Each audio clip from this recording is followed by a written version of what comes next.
Besides, I can remember a time when you saved all our butts. Mother! What it is, guys? It's your boy BlastphamousHD, aka Young Child Support, and today is Young Child Support Day, aka Halloween. With that being said, y'all sent me some compilations from my favorite show. Oh, also good news. Make sure to buy my mixtape. I've been sending out these burnable CDs. The mixtape is called Better Than Diddy Oils. Make sure to cop that. Buy copies of them for your friends. You could even throw them at people if they disrespect you. That's how versatile Young Child Support's music is. You know, fun for the family, especially as weapons. Let's do this. Today we're diving into all the times Peter Griffin's weight changed in Family Guy. Stick around until the end so you don't miss any of the hilarious moments. Let's go! Peter Gets Liposuction, Season 2, Episode 17. Attention world leaders. I have 137 nuclear warheads trained on every capital city around the globe. The world is now under my control. But oh no, I'm naked. The story starts with Brian infesting the kids with fleas, making them itch. Yep. Stewie is especially affected, unable to sleep, and running to his parents' room for help. Lois concludes that Brian is the culprit, prompting an angry Stewie to consider dealing with Brian Old Yeller style. Old Yeller, did I get a call from Tony? Oh, yeah, he left a message. I forgot to tell you. Is it on the machine? I erased it. All right, out back. When the mother decides to deal with Old Yeller for accidentally deleting a voicemail, her son steps in, asking to handle it himself since it's his dog. That's dark. No, Ma. Yeller's my dog. I'll do it. Oh, come on. He'll call back. Peter doesn't disappoint with his quirky ideas, suggesting they learn the flea's language to coexist peacefully, but Lois dismisses this absurdity and calls in pest control. Logan, let's go. I can't. I just can't. That's real, What's bro. with you, Logan? You look like hell. Flaherty. He just watched his wife and kid get carried away by 7 million fire ants. I don't want to meet the man who looks good after that. Instead of traditional equipment, the exterminators arrive armed to the teeth, shooting up the house to eliminate the fleas, leading to a forced closure for repairs. To compensate for the chaos, Brian checks the family into a hotel, but Peter reminds Lois to bring cash since not all places accept cards. But mister, I need real money. I can't take a credit card. Hey, you gonna take this credit card home. Eh? No paper trail. Yeah, What are you that's selling? doing? Reefer? Crack? Yeah. Schmack? Horse? Huh? Heads? Shrooms? Dust? Yeah. Meth? In my neighborhood? I don't think so. Not here. Not here, buddy. At the hotel, Lois praises the Child cleanliness support know and all pleasant about that. smell, but Stewie uses a UV light to uncover several questionable stains. Just as I thought. Oatmeal, spittle, semen. Oh, this must be where Wilford Brimley was strangled by Bob Crane. The next morning, the family heads to the pool, and everyone is cheerful except for Chris, who sits glumly, leading Peter to suspect that Lois has hit him, causing bruises that prevent him from swimming. What are you hiding under your shirt? Do you have bruises? Did somebody hit you? Lois, what did you do to my son? Oh, you keep your voice down. You're embarrassing him. When Lois inquires, they discover that Chris feels self-conscious about his weight. Lois reassures him, saying, "No one thinks you're fat," but a hotel employee mocks Chris, contradicting her. Honey, no one thinks you're fat. I'm sorry, sir. You can't park your van on the diving board. This is my son. Oh, my apologies. Hey, Tom, he's not a van. He's just a fat kid.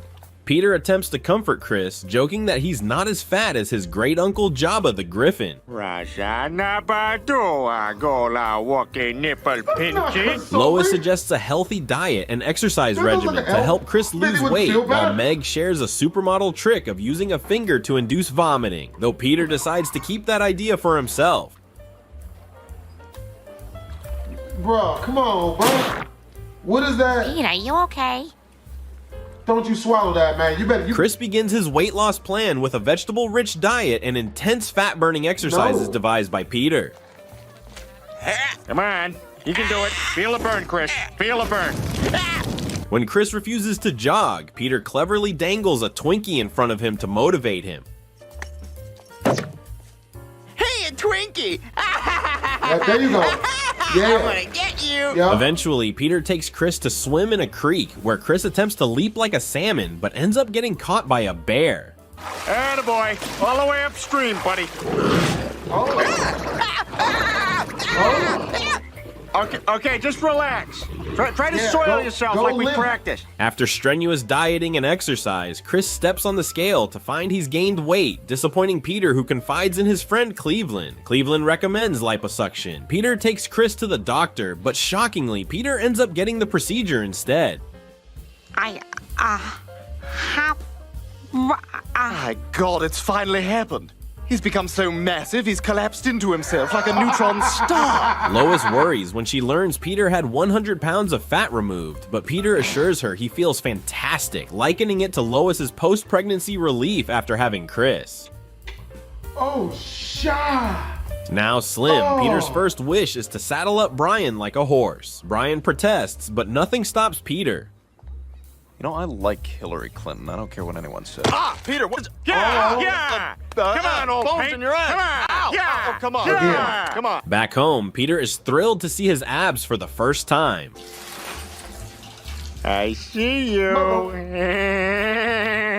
When Lois points out his imperfections, like close-set eyes and a flabby chest, Peter decides on full-body surgery to become perfect. Oh, this is crazy. You walk in here with your chiseled jaw and you... Oh, my. I liked you the way you were. Yep, You're that's not even it too. real Yeah, anymore. let's say all that. Peter, did you get a new buttocks? Lois finds herself unable to resist the allure of Peter's new muscular form. You really let this family down. We should be embracing the things God gave us, not telling our kids that a person's not as good as someone else because of the way they look. Holy crap! Now truly transformed, Peter meets Warren Fredericks at the supermarket, who teaches him the perks of being attractive, like skipping queues. Warren explains that beauty commands attention, reminding Peter of a pretty girl who once visited his house. Hi, I'm on a scavenger hunt, and I need a human foot. Well, as a rule, I would say no, but okay, come in. So this is what? This is for like a school project?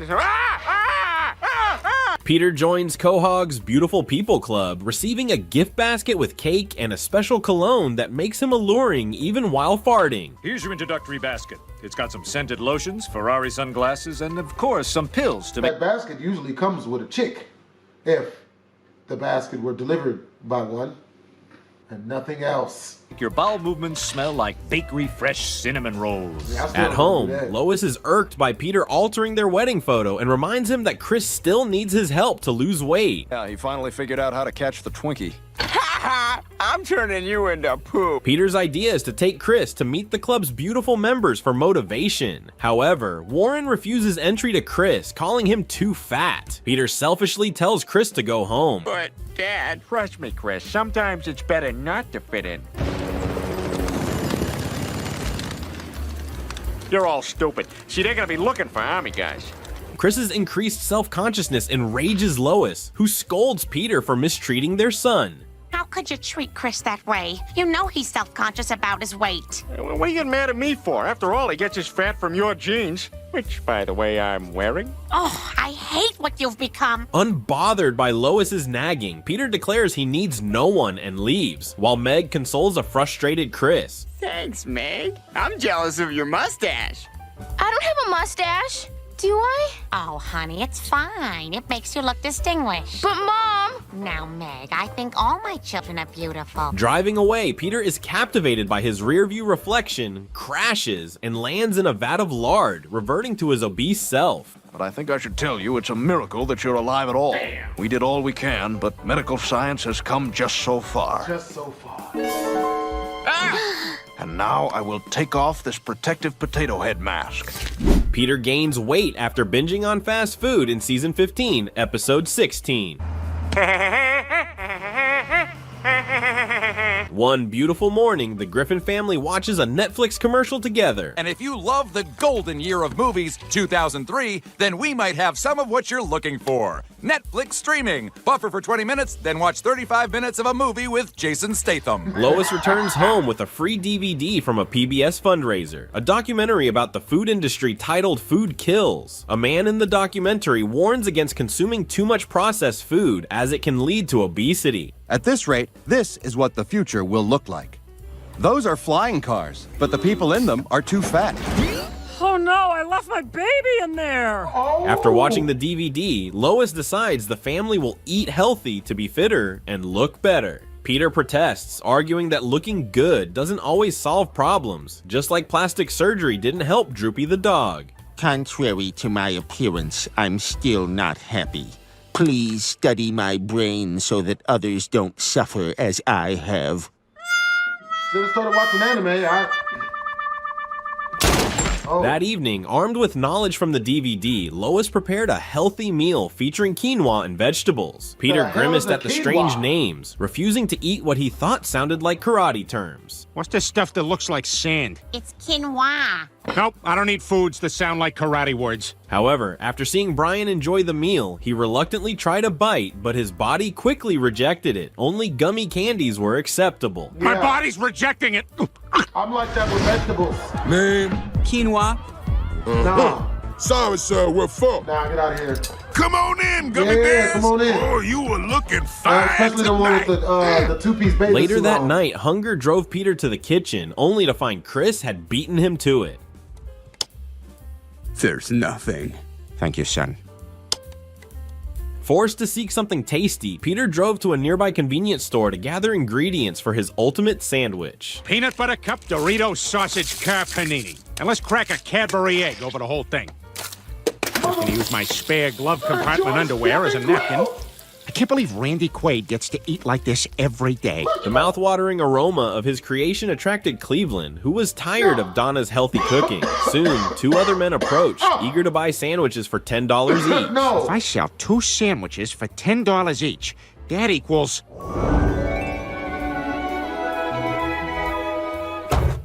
money. Peter quickly earned $20 and had a light bulb moment. He could start a food truck business. Wonder how much I could make.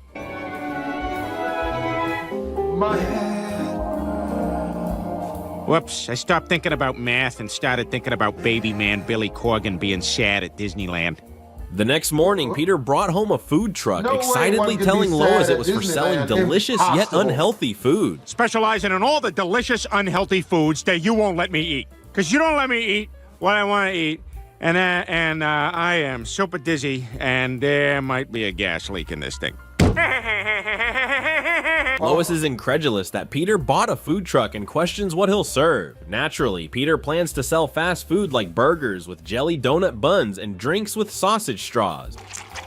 Another milkshake, please. Look, I'm happy for the business, but drinking that on your knees it's putting a hat on a hat. Lois is disgusted and declares it unhealthy, but Peter insists people love it because it makes them happy. As they argue, Joe arrives, ordering a Swedish fish taco. You got it. Let me put on my bandana, fire up my very loud what generator, and get cooking. Why does that sound like a dirty day? What? Peter's food truck quickly gained popularity, with customers happily paying through an iPad. Okay, great. And just sign by dragging your bare finger across this thing I use to masturbate. Okay. Thank you. Please make sure to bang your head on that low-hanging thing. What do you... Ah! Peter pulls out all the stops to make a sale. He'll even chase down customers while they're driving.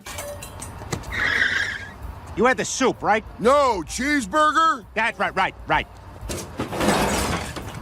You had a Cobb salad, right? What are you doing back there? This is also a meth lab. That evening, Lois prepares another healthy dinner, but the family, now addicted to Peter's fast food, rejects her veggie dishes. All right, I got a bowl of cereal that's M&M's and Dr. Pepper. Over here. Chris, put that down. You kids get in the house and eat the healthy dinner I prepared. And Frustrated, Lois demands Peter shut down his food truck and join the family for a healthy meal, but Peter refuses. Furious, Lois tells Peter to stay in his precious truck if he loves it so much. Maybe I'll just live here. I can imagine it now.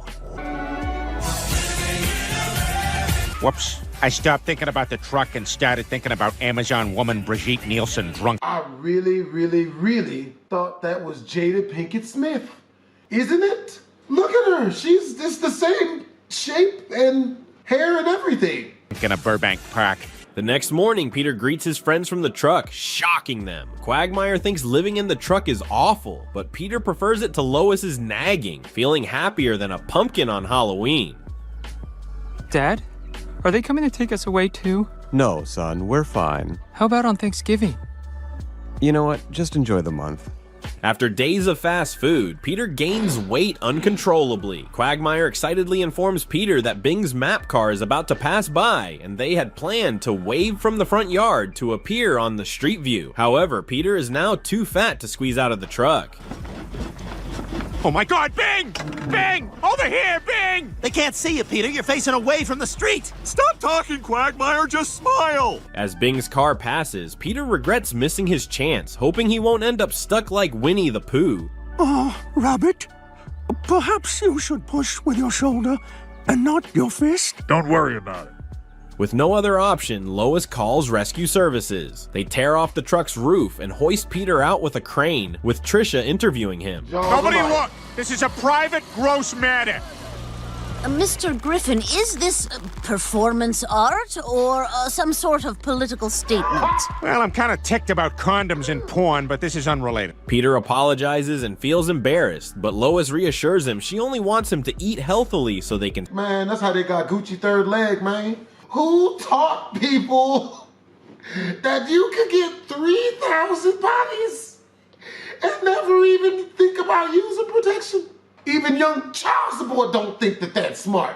stay together longer. As firefighters hose him down, Bing's map car passes again, capturing Peter. Ma'am, please step back. We have to wash him with a hose. Oh, what type of hose? You talking Peruvian or Colombian? Guys, look, the Bing car is back. No, I'm not ready. I'm not ready. In Season 3, Episode 10, Peter becomes overweight due to unemployment. After losing his job, he transforms into a lazy, gluttonous man who only eats and drinks, neglecting everyone around him. This frustrates Lois, who urges him to do something productive. Brian, let's go for a walk.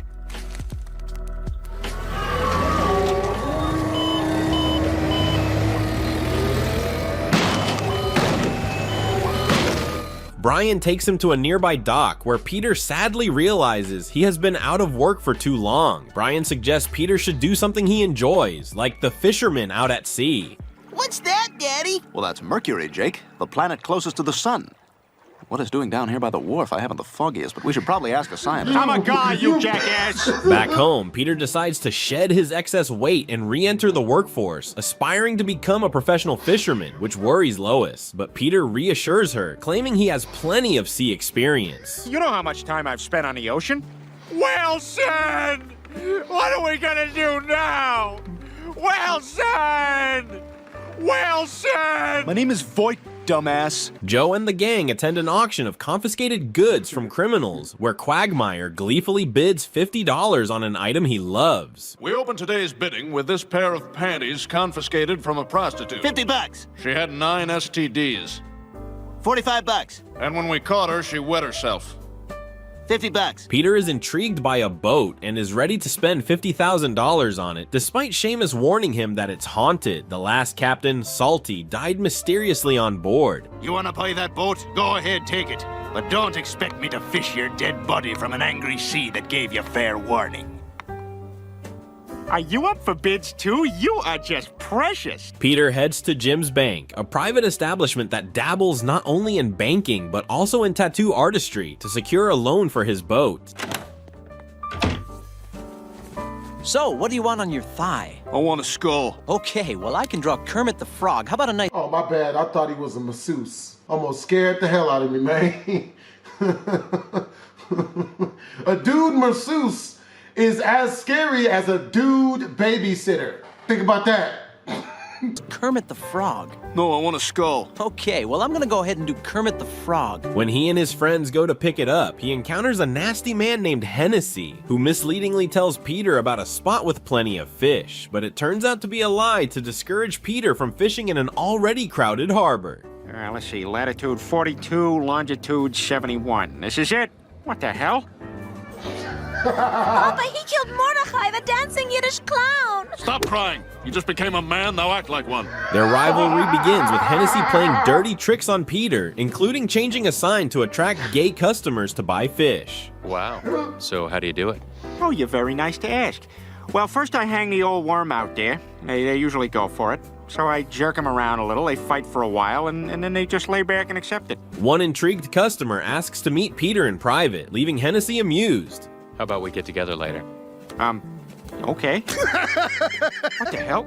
Oh, damn it! Business goes poorly for Peter, leading him to miss interest payments, resulting in the bank repossessing their home's furnishing. Peter, listen, the bank's taking all our stuff. And according to this, if you don't pay them within 48 hours, they get the house too. Oh boy, I get to go live at the bank! Worse, despite having one day left to repay the loan, the bank sells Peter's mortgaged house to someone else, who moves in their new furniture and hangs a Van Gogh painting, asking Stewie if it's beautiful. Stewie sarcastically agrees. The port is quite good. Yes, quite good. Indeed. Most certainly. What year is it? 51. Ah, Delectable. indeed. Yes. Oh dear. What is it? I've spontaneously combusted. Oh, I am sorry. Oh, it's quite all right. I've grown tired of living. Ah, very good then. For the best. Yes, indeed. Oh, is it raining again? While Lois and Meg are away on vacation, they call home to check on everyone, prompting a panicked Peter to quickly end the call. See how you guys are doing? Oh, we're fine. What's all that noise? Nothing. Peter, I need you to take out the trash. Okay, Lois. Lois, I gotta go. At the bar, Peter glumly tells his friends he's about to lose both his house and his beloved boat. How am I gonna come up with 50 grand by tomorrow? Well, you could whore yourself out to 1,000 fat chicks for $50 apiece. Or 50 really fat chicks for $1,000. What? Don't look at me like that. Fat chicks need love too. Hennessy challenges Peter to earn $50,000 by capturing Daggermouth, a ferocious and dangerous sea creature described by Seamus. Despite the risk, Peter has no other choice. I am not gonna let my family live on the street. Not even if it means ending up like Seamus here. Now, if you'll excuse me, I have a date with Destiny. So were you like in an accident or what? No, me father was a tree. That night, Peter worries about killing the carnivorous fish, but new neighbors encourage him, boosting his confidence. Yeah, you can do it. Who's my big brave boy, huh? Me. Who's my big brave boy? Me. The next morning, as Peter was getting ready to set sail, his friends arrived, eager to join him. After all, they were close friends, and Peter had saved all of them before, so helping each other was the right thing to do. Oh, come on, you're our best friend, Peter. Besides, I can remember a time when you saved all our butts. On the boat, they pass time discussing celebrities. After hours, they reach Fish Stench Cove, Daggermouth's lair. Right now, all we gotta do is find the fish. I wonder where that fish did go.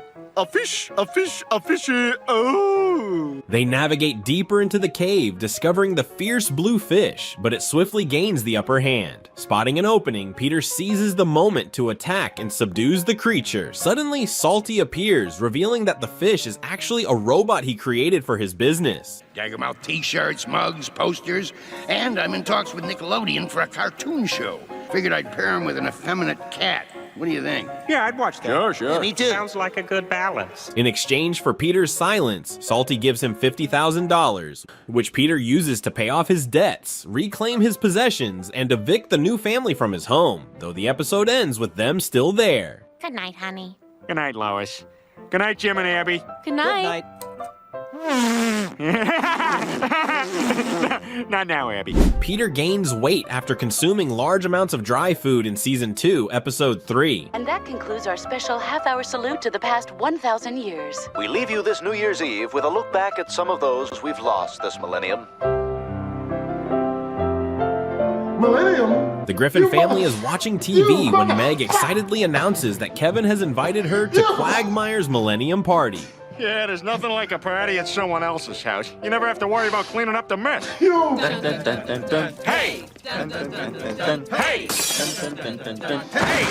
Later, Peter heads to the grocery store and encounters a man in a chicken costume offering him a coupon. Peter refuses, recalling how a giant chicken once tricked him with an expired coupon, leading to an epic fight. The reason why that makes me laugh is because I hate it when people hit me up trying to tell me about all the new people that are passing away. You know what I mean? Like, that's why I always retort with somebody that passed away like 50 years ago or something. You know what I mean? Tell people how devastating it was when the stingray took out the dude that took out the crocodiles. That it? Swear to God, the crocodiles put a hit out on them, but since they didn't have opposable thumbs, they sent the stingrays to do it. I got receipts. I don't want a conspiracies. Ooh. Ooh. Turn up on them. Yep.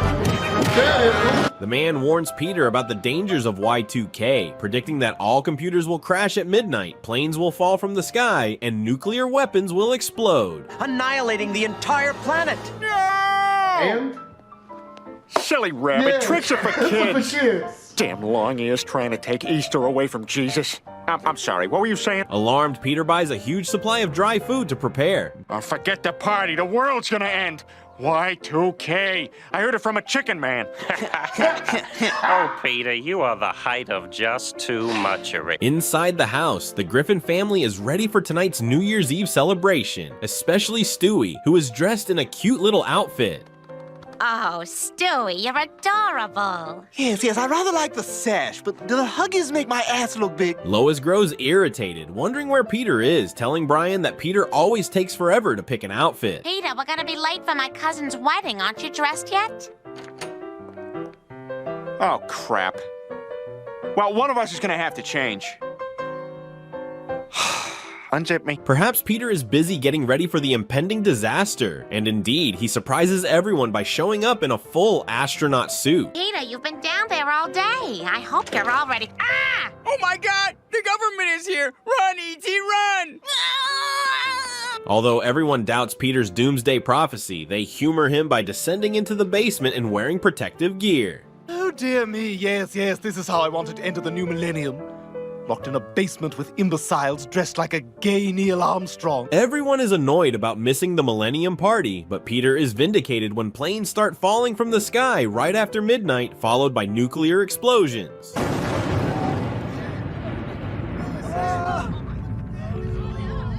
Oh, what the hell? Come here, Hillary.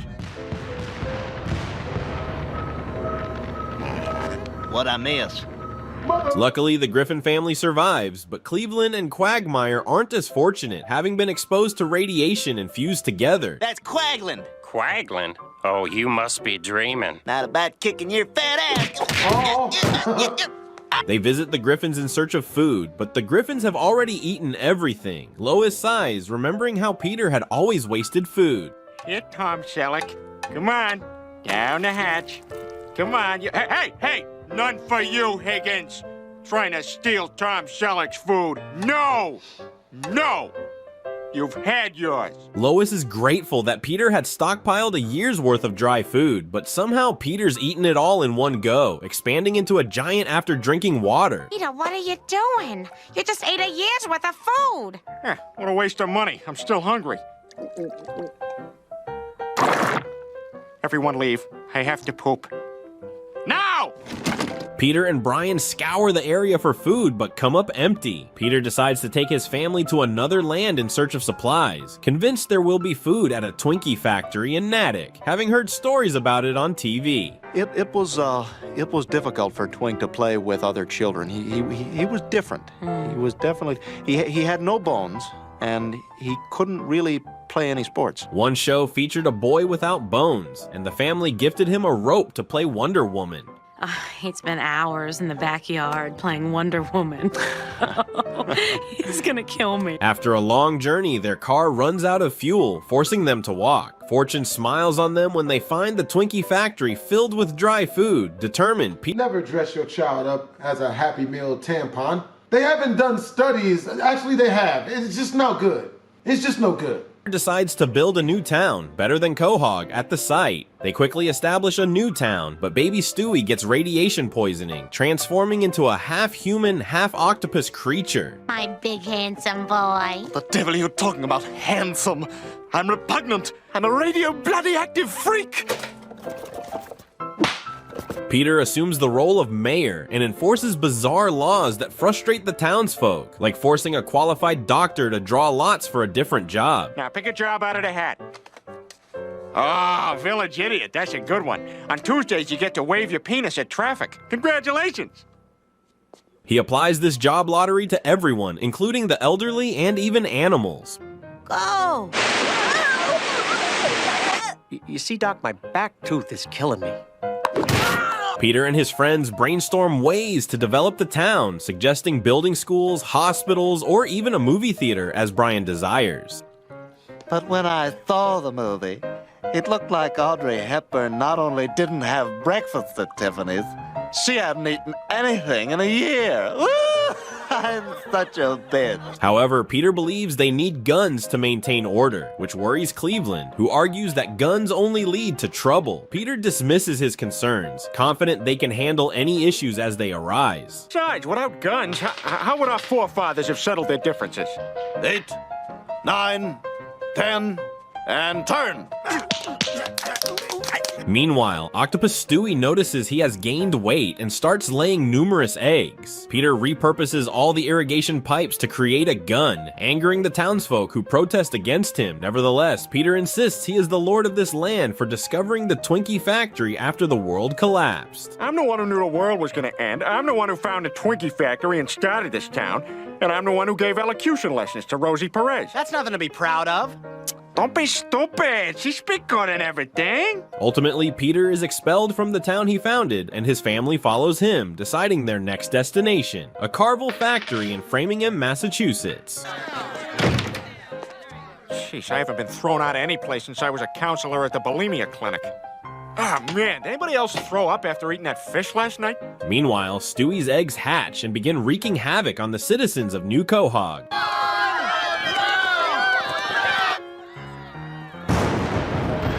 Quagmire helps Peter lose weight in Season 17, Episode 14. At work, Peter decides to take the stairs to avoid sharing the elevator with a guy who likes him.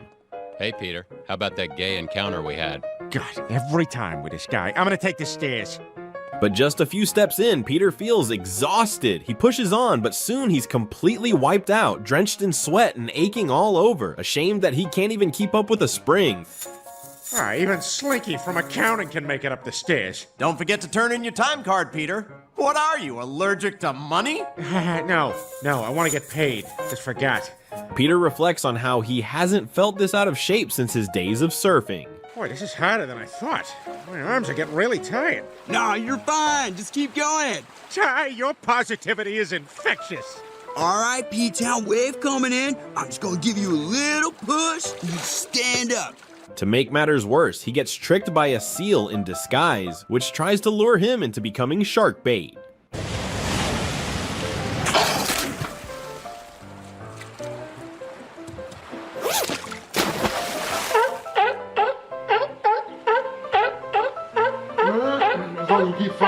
Stuck on the stairs all day, Peter decides to make an emergency call like James Franco in 127 hours.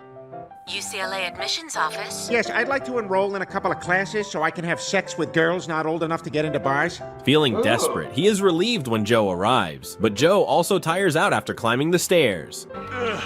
At least he's got a good excuse. I can't do it here. You're just gonna have to kill me. In a moment of madness, Peter hatches a crazy plan. He pulls the fire alarm, hoping the water will make the stairs slippery enough for them to slide down. Oh, God. Delete. History. No. The result? The whole company gets flooded, causing millions in damage, and the manager blames Peter for not being able to climb stairs, making Peter feel more ashamed than when he forgot the silent part in George Michael's Faith. I've started using these pills called Stiff for Hours from the gas station. 'Cause I gotta have faith. At the Clam, Peter laments to his friends about being too heavy to climb the stairs and desperately seeks their support. Quagmire agrees to help, but insists on following his Quagsberry rules, meaning Peter must obey him regardless of gender. I've started using these pills called Stiff for Hours from the gas station. 'Cause I gotta have faith. At the Clam, Peter laments to his friends about being too heavy to climb the stairs and desperately seeks their support. Quagmire agrees to help, but insists on following his Quagsberry rules, meaning Peter must obey him regardless of gender. Without hesitation, Peter agrees and sends a letter to Lois. I've taken Quagmire's place as a Union soldier in the Civil War. Shortly after I arrived, they amputated my leg. I dared them to, and it was a big mistake. The other guy in my tent is a wet, dead guy. At Quagmire's house, the first step involves a scanner to ensure Peter isn't hiding food in his clothes. Taste of the rainbow. Peter, are you hiding Skittles in your pants? Shockingly, Peter has hidden lots of candy, taking a while to unload. Is that all of them? Just give me a second.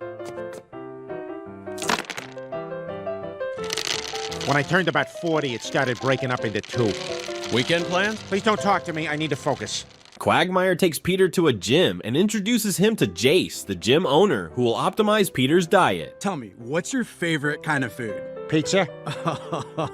Oh, man. Pizza. What? You can't eat pizza. Why not? Jace dismisses pizza as unhealthy, but when Peter asks why, Jace's vague answer convinces Peter that he's an idiot. Oh, Peter, you're home from CrossFit. Here, have some pizza. You know what? Isn't that? It's like, it's very bad. What?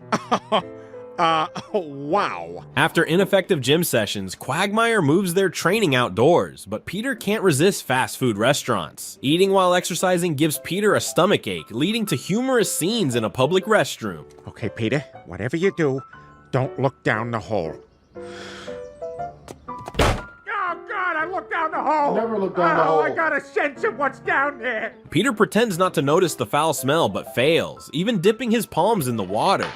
Okay, whatever you do not dip your cupped hand in the water. Oh, God, I'm doing it! Oh, God, what is wrong with me? The chemicals in the water are not breaking down the integrity of these movements. When the workout ends, Peter confesses to Quagmire that he was faking it in the public restroom to avoid exercising. Thanks. I was just in there checking my phone. My phone! Okay, Peter, whatever you do not open your eyes underwater. Back at Quagmire's, Peter's weight increases, prompting Quagmire to lock him in a secret basement without food. I'm not gonna have sex with you. Here, Peter is startled by Rancor, a Star Wars monster. Rancor? What are you doing here? I'm trying to diet too. Eating too many pig guys? I thought it was the pig guys, but you know what? It was the bread. Initially desperate, Peter pleads with his friends to release him, but they refuse, sticking to the plan. You told us you would do anything to lose weight. I lied! I just want to be free! Like a recently divorced man with no kids! This is nice. This is better. Quagmire implements a bizarre diet, having Peter eat whatever's in their turned-out pockets. Days later, Peter emerges with a slimmer body but sagging skin, resembling Jonah Hill to a passerby. What do you guys think? I don't believe it. I'm speechless. Hey, look, it's Jonah Hill sometimes. Returning to work at the brewery, Peter's new look impresses the managers, especially Sheila, who hints she wants to sleep with him. Because I will do this, 100%. My wife's in too. I'll call her, we'll do a whole thing. Hey, Lois, I got a 2-top. Okay. She's out, but I'm still in. 16 episodes where Dr. Hartman from Family Guy stole the show. In the episode, And Then There's Fraud, a cashier compliments Stewie, saying that he looks older than his actual age. But Stewie takes it to heart. He begins using Botox and all sorts of weird cosmetic items to look younger. But eventually, the kid gets a terrible idea. Wow! I can't believe this. Daryl, Hannah, it is an absolute pleasure. I loved you in Splash. He needs you to help fix his face. Is it a simple procedure? Oh, sure. We just break every bone in his face and then smush him back into position. Where'd you get your medical degree from? I went to BU. You know our fight song, right? Doi, doi, doi, doi, doi, doi, doi, doi, doi, doi. Who the f would give a baby plastic surgery? This guy right here, and I love him for it. Turns out, though, Dr. Hartman was not very qualified for this job. Wow, Dr. Hartman really did a good job. He told me bed rest and ice packs for 2 days so it can set, but I'm not missing picture day. 1, 2, 3.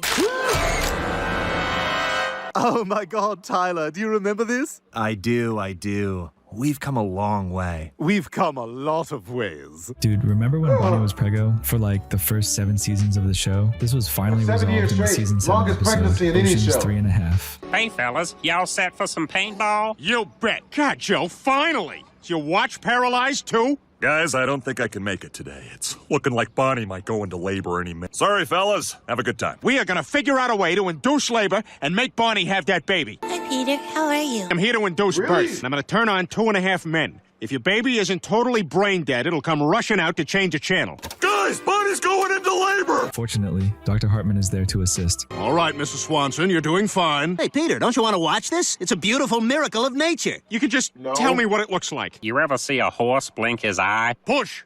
Push! Get out of there! Hold on, the wheelchair is coming first. And here's the baby. It's a beautiful baby girl. I'm so happy for you. Oh my God, she's dying. What? Oh, sorry, I was watching this Paula Poundstone comedy special. She's beautiful. Isn't she, sweetheart? She sure is, Joe.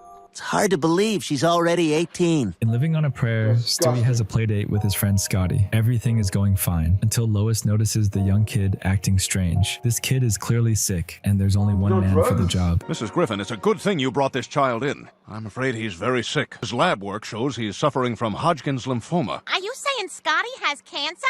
I don't know, I didn't read the whole Wikipedia entry, but the good news is that what he has is highly treatable, with radiation first and, if necessary, chemotherapy. Oh, for God's sake. Look, do you have any idea how expensive medical school is? No, I don't. Well, it's probably pretty expensive. In season 18's Moving In, Brian finds out that, behind his back, he has been the star of a popular book series written by Stewie. It sounds cool at first, but the book is not very flattering to Brian. I really did. My catchphrase is herf. Almost laughed and spit my food right into my computer screen. About the pancreas? Oh, look who decided to show up. I swear, the quicker appearances are always the most up. This next episode is a banger. Meg and Chris trade places with Lois and Peter in season 9's Trading Places. That was a clean setup. Like, give me my credit. Anyways, at the end of this episode, Chris works himself into a heart attack, and we see Elmer acting sketchy as What the hell is it with that school that every time you walk in there, somebody wants $10? If we're that desperate for money, isn't there something we can do? And maybe we could ask to borrow some from Mr. Quagmire. Oh, you'd like that, wouldn't you? No, it's a good idea. Let's just go right now and tell everyone how much of a failure I am. But When did they get married? Oh my God! I think Chris is having a heart attack. Be cool, be quiet, be quiet. Really? All right, well, nothing to worry about. Chris is going to be just fine. Oh, Chris, I'm so glad you're okay. What happened? You had a heart attack, sweetie. A heart attack? Yeah, you almost worked yourself right into the ground, buddy. Boy, I thought being a grown-up would be easier than being a kid. But it turned out it was just as hard. Why the is this dude running from the police? I ask myself this question every day. We're going way back for this next episode. Death is a all the way back to season 2. When Lois and Peter are messing around at the beginning of the episode, they notice that Peter has a weird lump. That's definitely not healthy. So, guess who Peter visits? Give it to me straight, Doc. How long do I have? You have about a month to live. But hey, what the hell do I know? I've been sued by every patient I ever had. Look at the size of this file. Wow. Let's just wait for the test results. Just saying, this was actually Dr. Hartman's first ever appearance in Family Guy. Just a little random fact for you guys. Anyways, after some tests, Peter is sent to see the doctor again. And of course, this dude has to make weird. Oh, this doesn't look very good at all. My nephew drew my portrait. It doesn't look a thing like me. Will you just tell us about Peter's test? Mr. Griffin, all your tests came back negative. As it turns out, the lump on your chest was just a fatty corpuscle. Fatty corpuscle? Wait a minute. How the hell can a dead comedian from the silent movie era be lodged in my left bosom? Mr. Griffin, I'm saying you're fine. What, are you coming on to me now? He's trying to tell you that you're healthy. Can it be both? This next episode, Fertilized Meg, is about Meg becoming a mother. Well, not exactly. Bruce and Jerry want to have a baby, so they get Meg to be their surrogate. I don't know how you handle all these kids every week. I like children. Always wanted one of my own. You'd be a great dad, Bruce. You should totally have a kid. It's anatomically impossible for a man to get pregnant. I guess it's just not in the cards for Jeffrey and me. After all, you can't make a bun without an oven. I have an oven. Well, I don't know if you've noticed, but I don't exactly have a lot of suitors. But at least she's able to have a baby. I can't have a baby. Mom, Dad, I'm having Bruce and Jeffrey's baby. What do you say we take this party to the top of the stairs? Top of the stairs. It's not an abortion. It's an oopsie. Of course, they need to see a professional. And be honest, who's more professional than Elmer Hartman, the worst doctor in Quahog? Oh, this is embarrassing. We wore the same thing. Let it be noted that I was the one to change this time. The fertilization of the hella more attractive egg was a success. Yes, so now we just have to implant that very hot embryo into Meg's body. Nurse, reel in the implantation cannon. You guys are gonna love this thing. A clown died in there, but I think we got them all out. As the pregnancy continues, Meg's water eventually breaks, and you'd think Dr. Hartman would be supportive of Meg, but... Meg, I'm just going to check the contractions. Should've, would've, hadn't. Ma'am, 'twas. Oh, they're getting closer together. Okay, we're out of gloves, so I'm gonna catch it with this Panda Express bag. Panda bags are medical grade. Just never use a Subway bag. I've had like 4 go right through.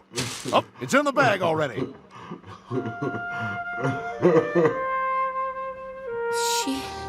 She's beautiful.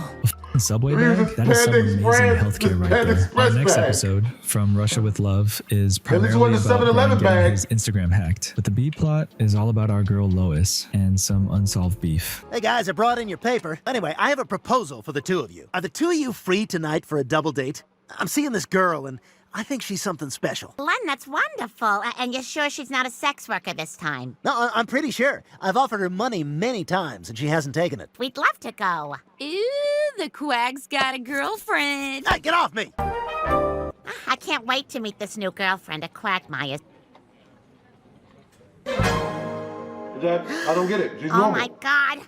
It's her! Lois does not like this at all, and it's for good reason. Quagmire's girlfriend is my old junior high school bully, Stephanie. Peter, you don't know this because you met me in high school, but middle school was a painfully awkward phase for me. I had horrible acne. I had to wear a back brace, and to make things worse, only one of my boobs had come in. The other kids were cruel and would call me horrible names. Look, it's Scully Lois! But the worst bully of them all was Stephanie. Hey, Lois, watch your step. Your shoe's untied. No one even tried to help. Stephanie never even apologized. And junior high trauma is something you don't recover from. Yeah, I'd hate her too. Also just saying Lois was kind of bad back in the day. Damn. Later that night, Stephanie manages... Baby had back, but it was hunchback. And you don't want to go after disabled cheek. Not gonna tell that story. To hit it off with the others at dinner. However, back at home, Lois is absolutely losing it over this girl. She gets so triggered that this eventually happens. I love that she had to ask what caprese was. What a dumb bitch. What's going on with your face? I don't know what you're talking about. Maybe it's a giant grin, huh? From having triumphed over my former bully. There's a rash forming on the back of your legs. Ah, son of a bitch! Lois, what the hell's going on with you? I think seeing Stephanie brought back one of my old junior high school panic attacks. Oh, phew.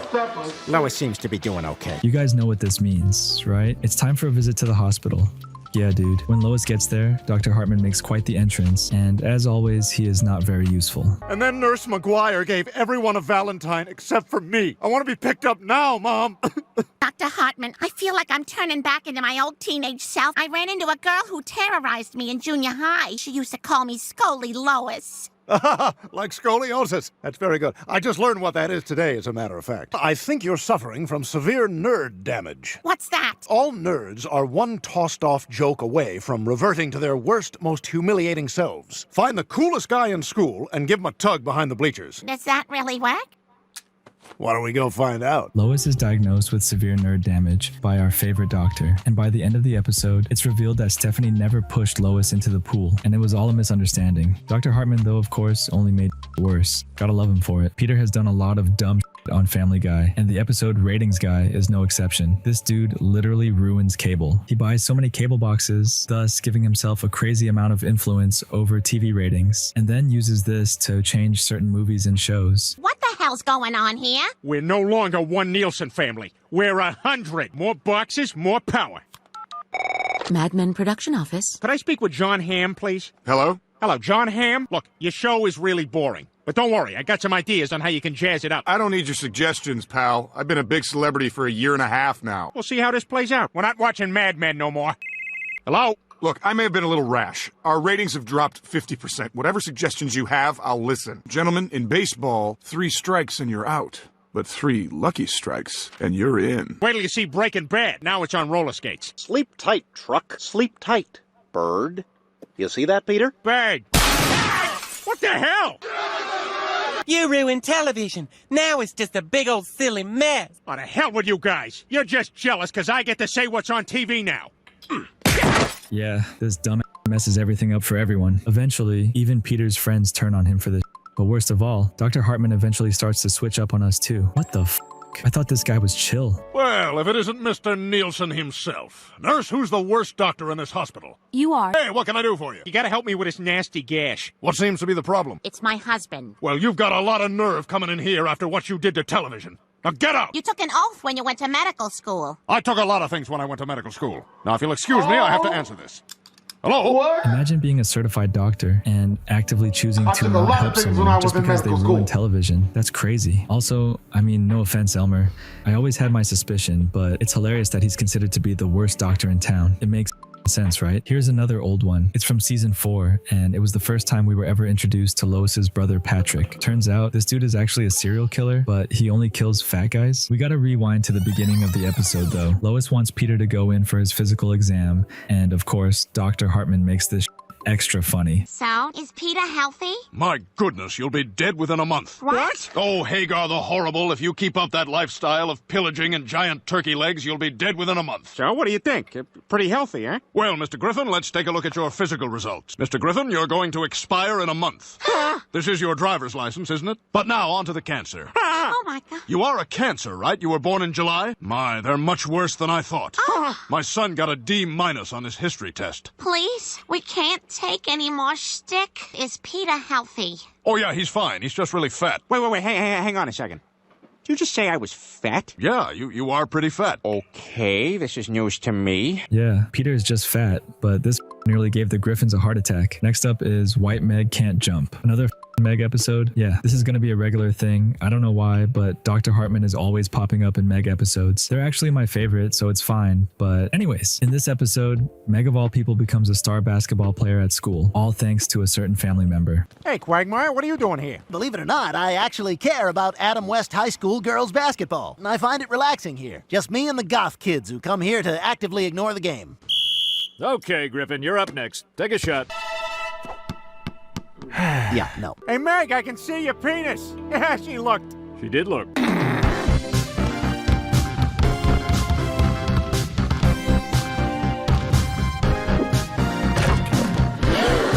What are your feet nailed to the ground?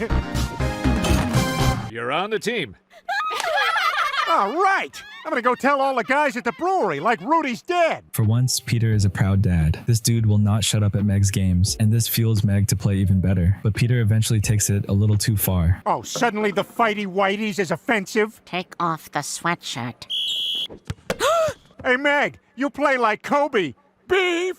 Jiminy Christmas! Uh-oh, Peter, maybe you better take a break from yelling for a bit. Don't throw it to Griffin! She said... Oh no, Peter lost his voice at just the worst time. I wonder if Dr. Hartman can help. Well, he lost his voice, Dr. Hartman. I'm gonna microwave my lunch right now, but I just want you to know I'm totally listening. So anyway, my husband lost his voice Sorry, and... what do you think, 20 seconds? 30 seconds, then check it. Are you gonna help us? He needs to rest his voice. He absolutely must not talk for at least a week. He could damage his vocal cords and lose his voice forever. Ugh, not even close. A calzone would slap right now, dude. In Our Idiot Brian, Meg is struggling in school, so she gets Brian to dress up like her and complete some of her exams. However, this dude is not nearly as smart as he thinks and fails. Okay, Brian, you can do this.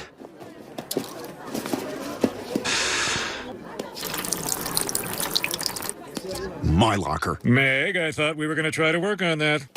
Hey, other teens. How about our youth culture, am I right? Yeah, I guess. All right, before we start, who's giving me a ride home? Not you, a girl. For luck, Meg. We're all rooting for you. I got my SAT scores. We scored 1,000. Nice! 1,000 on the nose. Brian, that's 1,000 out of a possible 2,400. That's the worst score in my class. Why did I ever think you were smart? That's not possible. From here, the episode focuses on Brian and Peter bonding over not being smart. That is until this happens. Oh, no way. Oh, man, I am buzzing hardcore. Brian, what the deuce? How could one bad test score transform you into a complete moron? Man, I've never felt better, Beef Stew. Bazinga! Like what the gay scientist says. Hey, Brian, say something else from TV. What you talking about, Phyllis?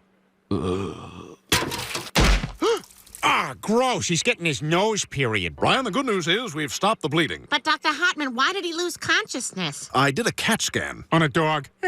We laughed about that, too. Brian has a brain tumor. Oh, my God. Surely Brian can depend on a doctor to help, right? And do you think the brain tumor might explain why Brian's been acting so odd lately? I suppose anything is possible. Dr. Hartman, what's the prognosis? Well, it says here Brian's tumor is for office use only.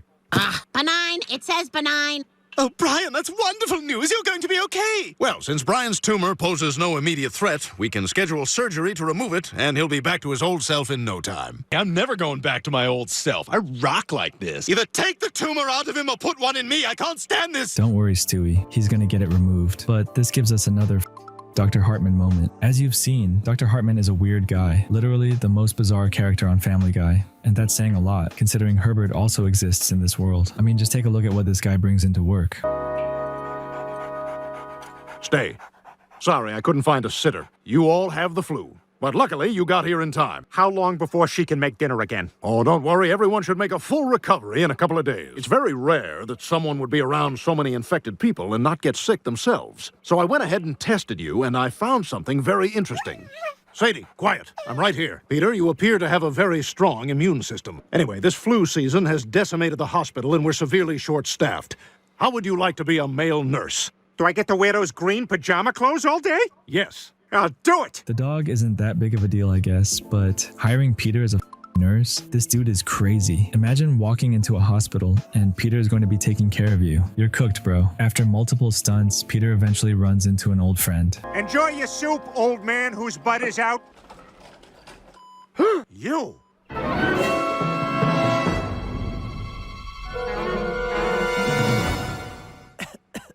Yeah, we usually start fighting. I'm dying, Peter. Let me close your privacy curtains to make you more comfortable. That feel better? Eventually, after learning that Ernie actually has a really difficult life and that Ernie is going to die, Peter decides to step in. Time of death? It's just been revoked. I think he uses that wrong a lot. Come on, you gotta live, damn it! Aren't you gonna do something? He's punching a dead patient. Oh, yeah, you're right.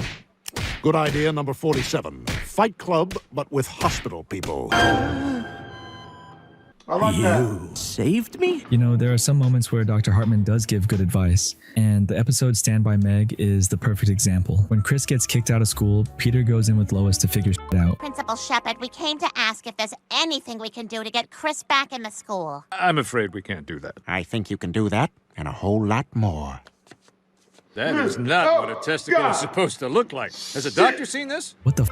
Peter, you need to show that to Dr. Hartman. Mr. Griffin, I'm afraid you have testicular cancer. I'm sorry, there's nothing I can do. Oh, I think maybe there is. Our next episode, The Old Man in the Big Sea, has a f***ed up plot. Basically, it's revealed that Carter has the cure to cancer, but this douche is withholding it from the public. Honestly, we could probably do a whole video on Carter. Would you guys be down for that? Let me know in the comments. Anyways, though, in this episode's B plot, it's revealed that Quagmire is bald. Now batting for the Red Sox, number 34, David Ortiz. Come on, Big Pappy! It's coming straight for us! I got it! I got it! Mine! I got it! It's my ball! Damn it, Brian, that came to me! That's my ball! What? Holy crap! Wow. I guess all this time Quagmire should have been saying wiggity. This completely ruins the dude's life. But by the end of the episode, Dr. Hartman saves the day. Or does he? Glenn Quagmire? Oh, yeah, I treated you for butt flu. Hey, you want to keep it down? I now declare this hair transplant officially over. Hey, hey, hey! Hey, he's back! Oh, my God. One of my patients on 2 has been shot. I mean, he saves the day for Quagmire, but I don't know about whoever Elmer just shot. That f***er is dead. Our next episode is Coma Guy. I'm just gonna show you guys the clip, but Peter gets f***ed up in this episode, dude. Anyway, you guys have 1984? We've got it on CD. Sounds like my high school report card. Yeah, okay. All right. Back to...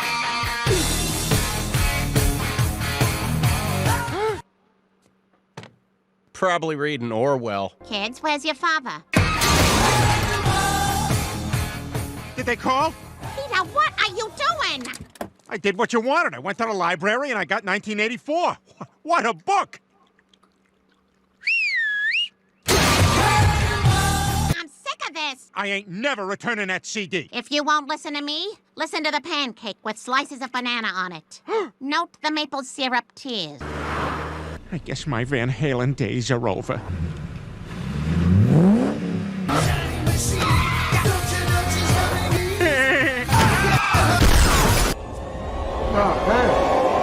Dude, Peter is cooked. Just tell me what's wrong with my husband. Your husband is in a coma. And to deliver the news to your teenage children, I've hired an EDM DJ. Your father's in a coma, coma, coma, coma, coma, coma. He's gonna die. This is awesome! Yeah, I saw this guy playing in an H&M and I got his number. My husband is in a coma? I mean, he's not responding to my advances, so it's either a coma or he's a frigid bitch. Let's just turn on the TV. We now return to The Simpsons. Your father's in a coma. Meme. From here, Dr. Hartman has an update for the Griffins. Eventually, Hartman and his assistant try something else to get Peter moving again. Clear. No, you do stuff up here. Clear. Clear. Clear. Clear. No, that's the good sound. Oh, well, why don't you just do everything? Hate this stupid hospital. Clear.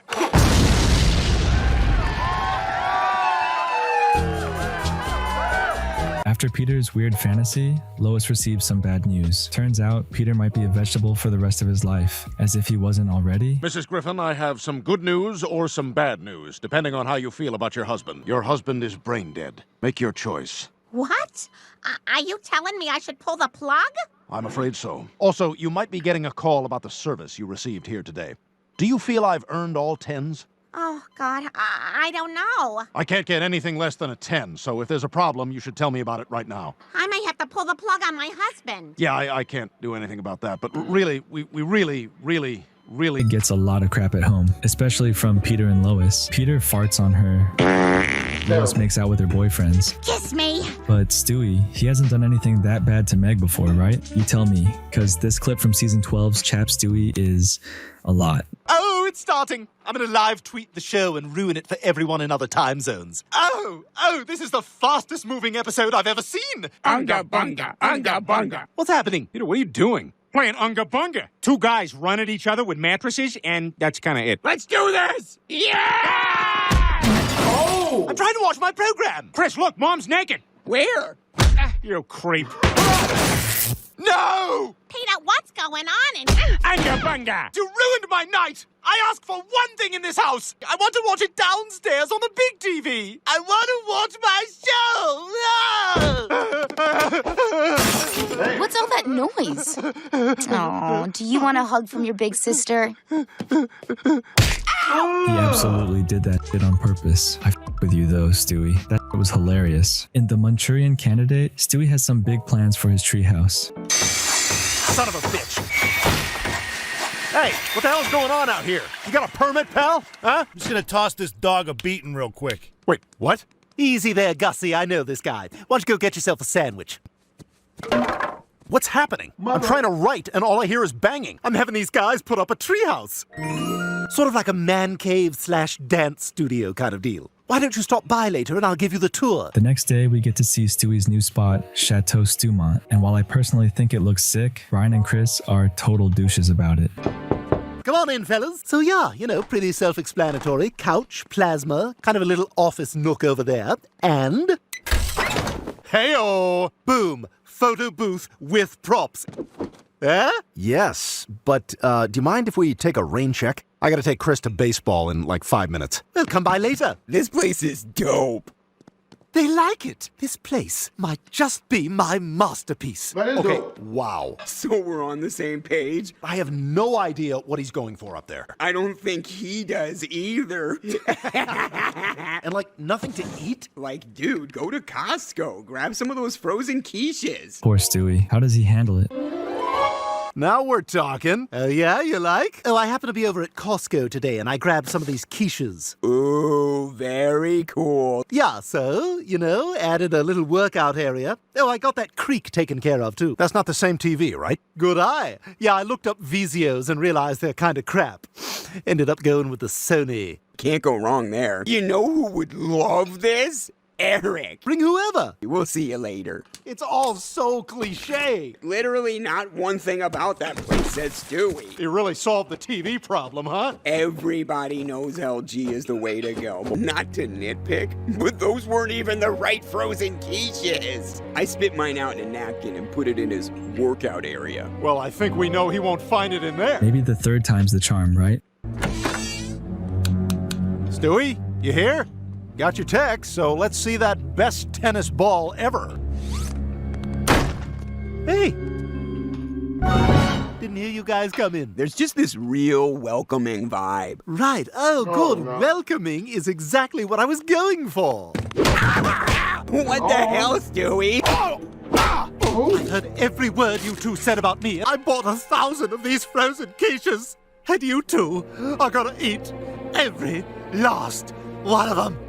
Good boy. Do you mind if I get a glass of water then? I just found them a little dry is all. Oh, were they dry? You know, for my taste, they were a little dry. Stewie is tweaking in this episode, dude. Such a hilarious plot line, though. Hey, Stewie, come on, let us out of here. Chris, now's our chance. We gotta get out of here. Heading somewhere? I trusted you. I invited you into my man cave. Stewie, no, please don't kill me. Wait, did you make that? Of course I did. Why? Wow. No, it's just, I just don't know how you're able to make such cool weapons at your age. Do you have any others? Yeah, of course I have more. Are you serious? Yeah, I have like 100. Wait a minute. You're not gonna win me over with flattery. Is there anything else you like about it? Yeah, I mean, check out how sturdy the sight bridge is. First thing I noticed too, Chris. This is probably one of the nicest ones I've ever seen. Anyway, Stewie, you can go ahead and kill us now. If you guys want, I suppose I could show you how to make one. Even after everything Chris said? Of course I will. I love you guys. Go clean yourselves up. I'm around. Just come by whenever and I'll show you. Surely these idiots have learned their lesson, right? Well, you know, Rupert, I think the lesson here is that maybe I shouldn't be so concerned with what other people think. I can't believe he bought it. That crossbow. I mean, a Barnett is like, I don't know, Thor's hammer compared to that thing. When you point it out to Rocking Stirrup. I mean, if you can call that one. Hey, there he is, David Cross. Riddick Bowe, the crossbow kid. Ow! Come on, Stewie. Hey, Stewie. Sorry, I couldn't find a shirt or a bra, so I figured I'd just let him flop around the hallway. Mom! Stewie shot himself! In Hannah Banana, Stewie becomes obsessed with the pop star. A little too obsessed. So obsessed that he tortures 9 different dogs just to get tickets to see her live. Oh, by the way, the dogs are all related to Brian. You wanted to see me? Yes, come in. Close the door. Take a look at this, Brian. Recognize him, Brian? No. It's your brother. I found him for you, buddy. What? Jerry? That's amazing. Can he hear me? Hi, Jerry. What's that big thing around his neck? Oh, I'll show you. Ah! Oh my God! Oh my God! What did you do? I killed him, Brian, and he's the lucky one. He went quickly. There were 9 dogs in that litter.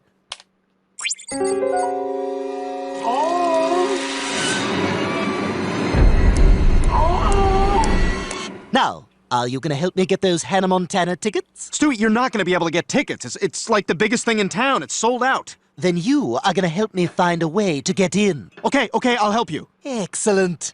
Wait, you managed to hunt down 8 dogs that were born years ago on a farm in Texas, and you can't manage to get Hannah Montana tickets? That's what I said. Hi, we're on the list. Names? Stewie Griffin and Kanye West. Yo. You don't look like Kanye West. Yeah, that's what I said. No, I'm him. Then sing one of your songs. Freddie Sanford and his son, Freddie Sanford, in a junkyard having fun. What the devil will they screw up next? You are Kanye West! Fun fact, that was actually a deleted scene. If you pull this episode up on Disney+, that entire scene is missing. I just go f***ing hard like that, man. Let me know if I should do an entire video on Family Guy deleted scenes in the future. In the episode, Send in Stewie Please, Stewie goes to therapy, and we learn a lot about Please do that. I will be the first person to watch it. The kid. You seem to have a lot of strong opinions. Mostly because I come across a lot of dicks. Or I guess I should say wankers. We do like that word. Or tosser, git, prat, sod, chuffer. Take your pick, Dr. Pritchfield? We? Yes, we. I'm not following. You speak with a British accent. Yes, I'm aware. I've often been told that I have a British accent. Oh? That's all you're going to say? Oh? What is it you'd like me to say, Stewie? That I have a British accent. I apologize, but I can't hear it. You mean to tell me you don't hear me speaking with a British accent right now? No. Everybody else does. You're the absolute only person who hasn't noticed it. Really? Everyone hears this? Well, just the people who can understand me, which you appear to be one of. But that's too complicated to go into. I'm not even sure I get it. Stewie has a British accent. That's like a known thing. Ask anyone. It sounds like it's very important what other people think of you. Oh, is that what it sounds like? To me, it does, yes. To you it does. I see. So after 5 minutes, you think you know me. Is that it? A little, perhaps. I am trained, Stewie, to observe things that give me an insight. And yes, I do feel I know you a bit. You do feel you know me a bit. Okay, all right. Well, that's fair. Yeah, this dude just Stewie off, and he's gonna pay for it. It might seem light at first, but this dude is gonna be dead by the end of the section. Just wait for it, dude. I see you're on vacation in Rio de Janeiro in this photo with your partner, I'm guessing? Or is he your husband? Yes, probably wanted to make it official, didn't you? Never thought you'd see it in your lifetime, blah, blah, blah, blah. I'd say there's roughly a 26-year age difference between the two of you. Taking into consideration the math, he was probably born at a time when the most popular name was Michael. I imagine you wooed Michael with a sonnet or monologue each day. And no one had ever done anything so romantic as reciting Shakespeare for Michael before. I see a prescription for heart medication on that table. My guess is you keep that at the office. You don't want to worry Michael, you say to yourself, even though the truth is it embarrasses you. Best to keep appearing as vital as possible, and no need to have reminders at home of what's just around the corner, is there? And your office is your haven, since Michael doesn't work and is often at home. Oh, he always planned to have a career, but he could never settle on exactly what it was he wanted to do. And at first, you liked having him at home to take care of the house and plan trips, so that's just what happened. And that's a job too, he reminds you over the years. But it's a bit difficult on a child psychologist's salary at a Rhode Island preschool, I'd imagine. Fortunately, you don't have children, so you do have some disposable income. Ah, how accomplished and affluent you both look in this photo. Just the image Michael is so desperate to project. Since you also have light jackets on, I can see that you went there during summer vacation, which is in fact winter in Rio, outside of the high tourist season. I see that you're on the rooftop pool deck at the Fasano Hotel in Ipanema, the most exclusive hotel in all of Brazil. Michael would have been dying to stay there, but even in August, it's almost $1,000 a night. You tell him people are starving in the streets in Brazil. How do you justify paying those prices? When the truth is, you simply can't afford it. But you do your best. You like a hotel, but when you take him to the place you're actually staying, most people never get to visit half the places he's seen, you tell him. You can't help but feel like a bit of a failure as you see the look of disappointment on his face as he enters the room. So you decide to go to the Fasano Hotel for dinner and drinks. No, just drinks. Once you've seen the restaurant prices online. Michael wants a photo and he says, let's take a selfie. But you say, let's ask someone to take one of us and make some tired joke about selfies that only you laugh at, wishing that you could take it out of the air as soon as you've said it. So Michael calls over a young man wearing a tiny swimsuit to take the photo, and you've posted the photo on Facebook, and Michael's posted it to his 86 followers on Instagram. You don't know how that one works. To at least give the impression, in your Ralph Lauren shirts, holding your $20 cocktails, that you're both way more successful than you are, but it makes you feel a little dirty. The lengths you have to go to in order to keep Michael happy. And every time you glance at this picture, you wonder, how long before he leaves me? I guess we both know each other a bit. Imagine going into therapy and wanting to speak to a therapist, only to spend 5 minutes ripping them apart for literally doing their job. That's crazy. It gets worse too. As the episode progresses, we learn the true reason he's in therapy. This psycho pushed a kid down a flight of stairs. This alone is pretty messed up, but we eventually learn something crazy about Stewie. I suppose the question is why you feel the need to do that. I hadn't realized it before. Maybe I'm worried nobody's going to like me. Have you ever thought of just being yourself and then see what happens? I don't think I know how. This isn't even how I really talk. This is how I talk. The accent is nothing more than an affectation. A coat of armor to get me through the day. Just an image I cultivated so I could feel special. What a relief. For once, to talk with my real voice without the burden of trying to sound like someone I'm not. Man, I don't think people want me to do that. Especially not in person. Y'all better off me just cracking jokes, bro. Don't hear a difference. How about now? You freaking hear that? What about now? Sound different? Giggity? What about now? Coming up now, this voice. Ahoy, it's me. And I'm a gay alien. I'm sorry, that just all sounds like the same person. This section is less about Stewie being a murderer and more about how unstable the kid is. Well, actually, we get both in this episode. I think we can all agree that old Stewie is in an entirely different league. Season 1 to 8 Stewie is just straight up evil at times. Next up, we got Season 2's Damn It Janet. And right off the bat, this episode starts with some wild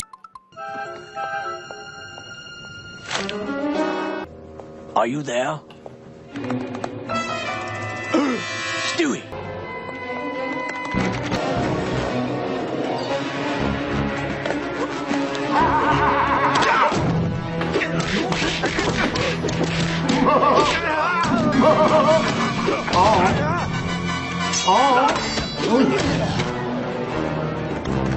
Now give me the other half of the amulet. No! Jeffrey, take the 9 p.m. to Hounslow out of your mouth. I say, Jeffrey, be a sport, will you, and go get the sifter so we can build our sand village a little further. Everyone, meet Jeffrey, the newest member of the Club of Forgotten Children. Who remembers Olivia, Stewie's baby mama? They dated back in the episode From Method to Madness, but break up when shit gets toxic. While in the season 5 episode Shit Cancer, she randomly returns to mess with our boy Stewie. The big news in entertainment this week. Is Brian. Oh boy, I'm gonna take her down right in front of everybody. Good Lord! What is it? She looks fantastic! Oh, this one. Anyway, it was nice seeing you again. Hey, listen, maybe you want to come over on Friday? It's my Bernie Mac night. You're sweet. I've done a lot of growing up. I'm dating more sophisticated men now. Ready to go? Hey, baby. No. What the hell are you doing? Just me and my pubes hanging out. I just kind of feel like kicking it tonight. Oh, look at that. I'm growing all the time. You ever just let your balls hang out, B-Rye?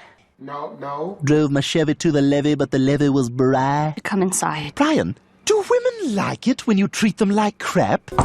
Hey, babe, what do you say? We going out Saturday night? I told you, I'm just into a different type of guy. Oh, yeah? I'll tell you what you're into. Being ugly. Stewie, No, you're being that does mean. not work. I thought you were Ray Liotta because your skin has the texture of a decorative autumn squash. That doesn't work. No. Yeah. So I'll pick you up at 7? No. That sounds wonderful. That's not. They eventually break up again, but this time they are definitely done for good. Sorry we're late, everyone, but Jean Benet here took forever with her makeup. Let's just enjoy dinner. Yeah, can't we just have a good time? My problem is you. You're acting like a baby. And we come to the center of the shrubbery maze. Well, if you think I'm a baby... Tries selling lemonade, and when he struggles to make any sales, he takes his frustrations out on this poor guy. Hey, you there! Buy this yellow drink. Hey, Prego. Prego. Hey, don't you ignore me. Ooh. Sir, go the hell with this. Ah! Ah! So we had to do it the hard way, $6. Nice looking wife you've got. Maybe I'll look her up while you're in the hospital. Don't forget your lemonade. Imagine getting your ass kicked by a baby. I'm always gonna throw a couple of joke sections in my videos, but I know what you guys really want, and that's truly psychotic moments. Well, our next episode, Rules for Buying My Teenage Daughter, has exactly that. Here's a little context though. In this episode, Stewie falls in love with his babysitter. First, let me thank you for answering the ad. What do you feel? She looks just like Taffy. When I was like 6 or 4 or like 3 or something, I had a babysitter. She is literally the inspiration for spring break titties, man. She had all of them. She had 2 of them, 2 titties, not more than 2. I'm just gonna keep going. It qualifies you to be an effective babysitter for Stewie. A gente é ótima com os meninos. No Portuguese. I didn't think it was going to be this hard to choose a babysitter. Sorry I'm late. Can I still apply for the job? Yes, you can.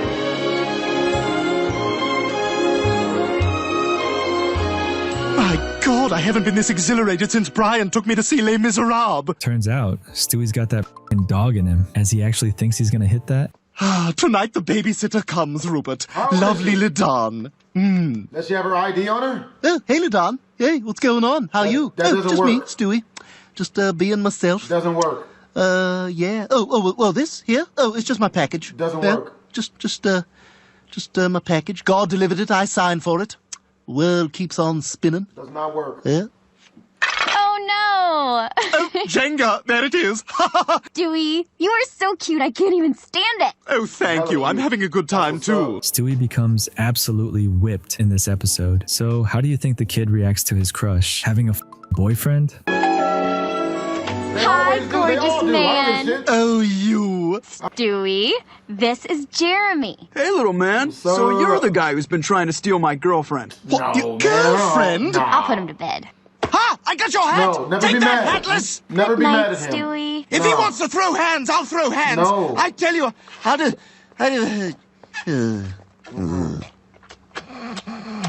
Here's where shit gets psychotic. All right, that's it. They're just kissing. Mom? Is anyone there?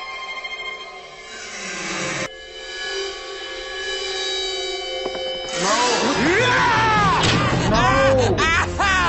say, I think this is how you change a tire, but what do I know? I'm just a... Hey!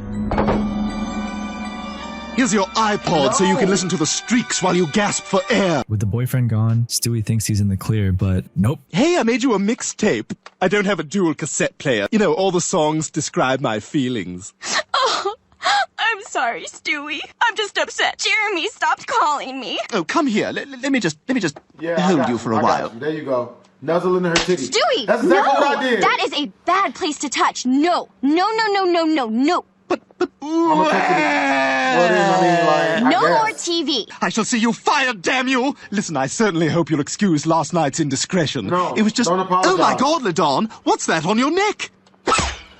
No, don't Bill Cosby here. Lois! Oh, thank God you're here, Lois. It was all her friends. They were doing marijuana and heroin. Ladon, wake up this instant. What? I don't... You know what? Don't bother, Ladon. You are fired. Oh, and to top it all off, remember her boyfriend? Yeah, well, Stewie didn't. Another Saturday night with basic cable. Yep. Oh, I suppose neither of us is really cut out for love, and we oh my God, Jeremy's still in the trunk. Oh God, how long's it been? Let's see, 2 weeks. Yep. Yeah, he's dead. Definitely dead. When it comes to true love, there is no couple better than Peter and Lois. Such a healthy and positive couple, right? Anyways, in this episode, Peter proves his love by turning Lois into a famous children's TV star. Well, this only results in everyone hating Lois, and of course Stewie jumps in on it. Are we really buying fish at the same place we buy tires?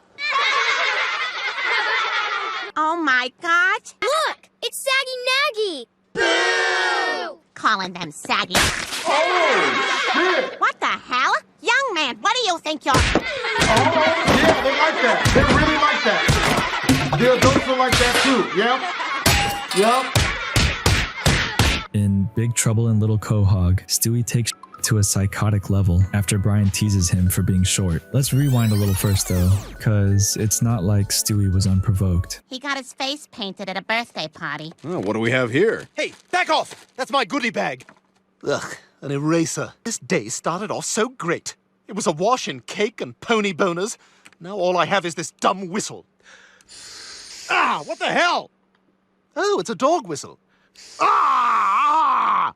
I've always wondered what that sounds like to you. Dog whistle! Dog whistle! face. Where are you, dog? Give me that. Hey! Oh, what, you want it? Here, take it. Give it back. Give me it. No, it's mine now. In fact, I'm gonna put it where you can never reach it. No! Good luck, shrimp. To be fair, Stewie was pretty much torturing Brian with the whistle, so you can't blame the guy, but of course, Stewie doesn't take any of Brian's crap. I'm too small, am I, Brian? Brian, sorry I got testy. Let's bury the hatchet. Hey, Stewie, I got your text. What am I working on? What am I not working on? But Brian, I'm more interested in short stories.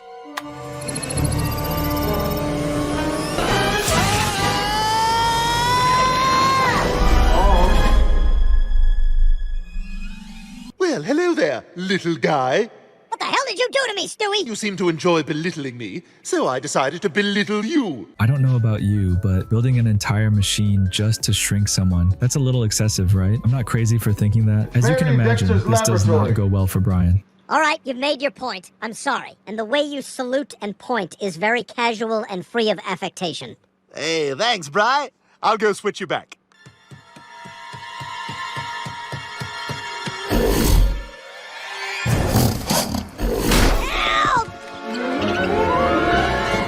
Brian? Hang in there, buddy. Hurry up! Get this rat away from me! I'll shrink myself down and come get you.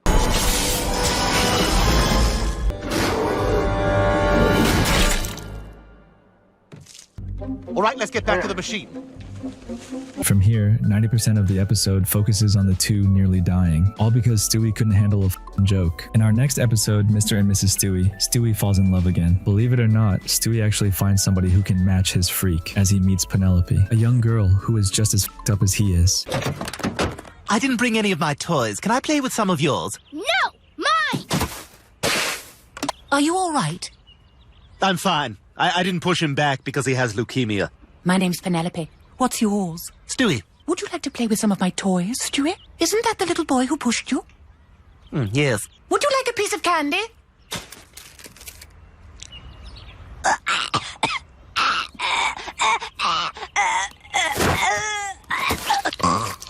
Don't push. This girl is just as crazy as Stewie, if not more crazy. They do a bunch of chaotic in this episode. For example, they literally blow Mort up with explosives. All right, I made a wallet bomb and I planted it on Mort. How do you go 2 weeks without opening your wallet? I just planted another bomb that's set to go off every time he burps into his hand. I better make sure my wallet's okay. The worst, though, is this scene, where we don't see it exactly, but the pair have destroyed multiple cities and countries. I say, we're on quite a run. We blew up the Great Wall of China, bombed the Eiffel Tower, and look at this note I sent off. Dear Pakistan, up yours. Love, India. Let's see what happens.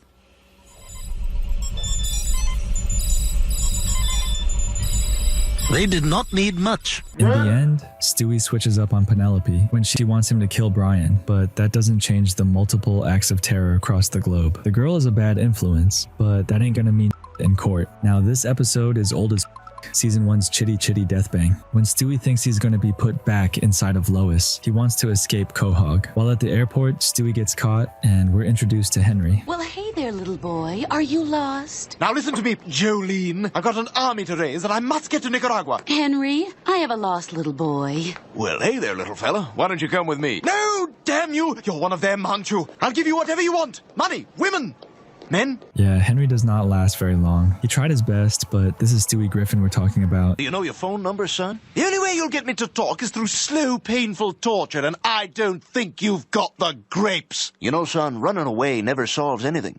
You're getting to be a big boy now, and part of growing up means facing your problems head on. You're saying I must return to face this man in white myself. So be it. As for you, kind sage, I only hope my heartfelt thanks will keep you warm as you spend the next 10 years in frozen carbonite.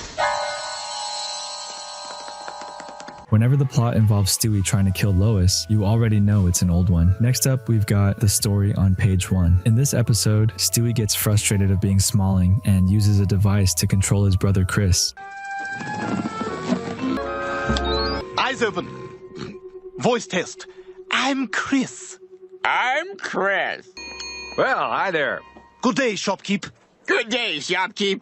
I require a hand-operated buzzsaw capable of cutting through a human sternum. Sorry, kid. I can't sell power tools to minors. Who the deuce are you? No, I don't have any spare change. Where the hell would I keep it? In my diaper? Get out of here, you hobo. Oh, bloody hell. Is this thing still on? Worst of all, though, at one point he tries to use his own brother to attack his mother. You're shady as Stewie.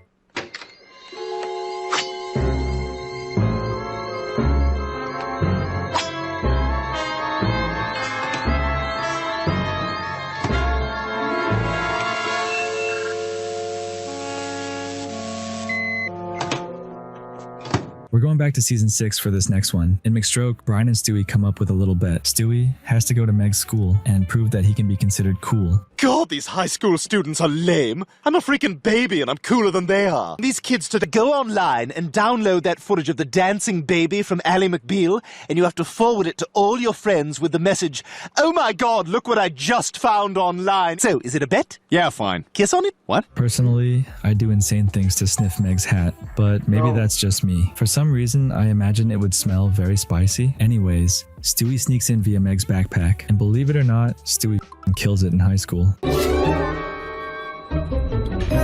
Excuse me, pardon me. Are you the cool children? Yeah, who are you? My name is Zach Sawyer. I just transferred here. Wow, that sounds awesome. No, it's lame. Everything's lame. Wow. I wear long sleeve shirts under short sleeve shirts under long sleeve shirts. Wow, oh my God. You're awesome. God, you're excellent. I'm a bigger hit with the kids than Will Smith and his nice clean rap. He even pulls Connie D'Amico, the most popular girl in school, and Meg's biggest op. In the end, though, when Stewie doesn't want to play with Connie, they break up, causing Stewie to be considered a loser at school. Ow, ow, ow, ow, ow, ow. You enjoy the movie, baby? Yeah, but I think I'm going to enjoy this even more. So are we just going to sit here and talk, or are we going to do it? Those are the magic words. Check out my penis. Yeah, I am ready for sex. I drank 8 gallons of water today. This baby's ready to explode. Is there more underneath, or is that it?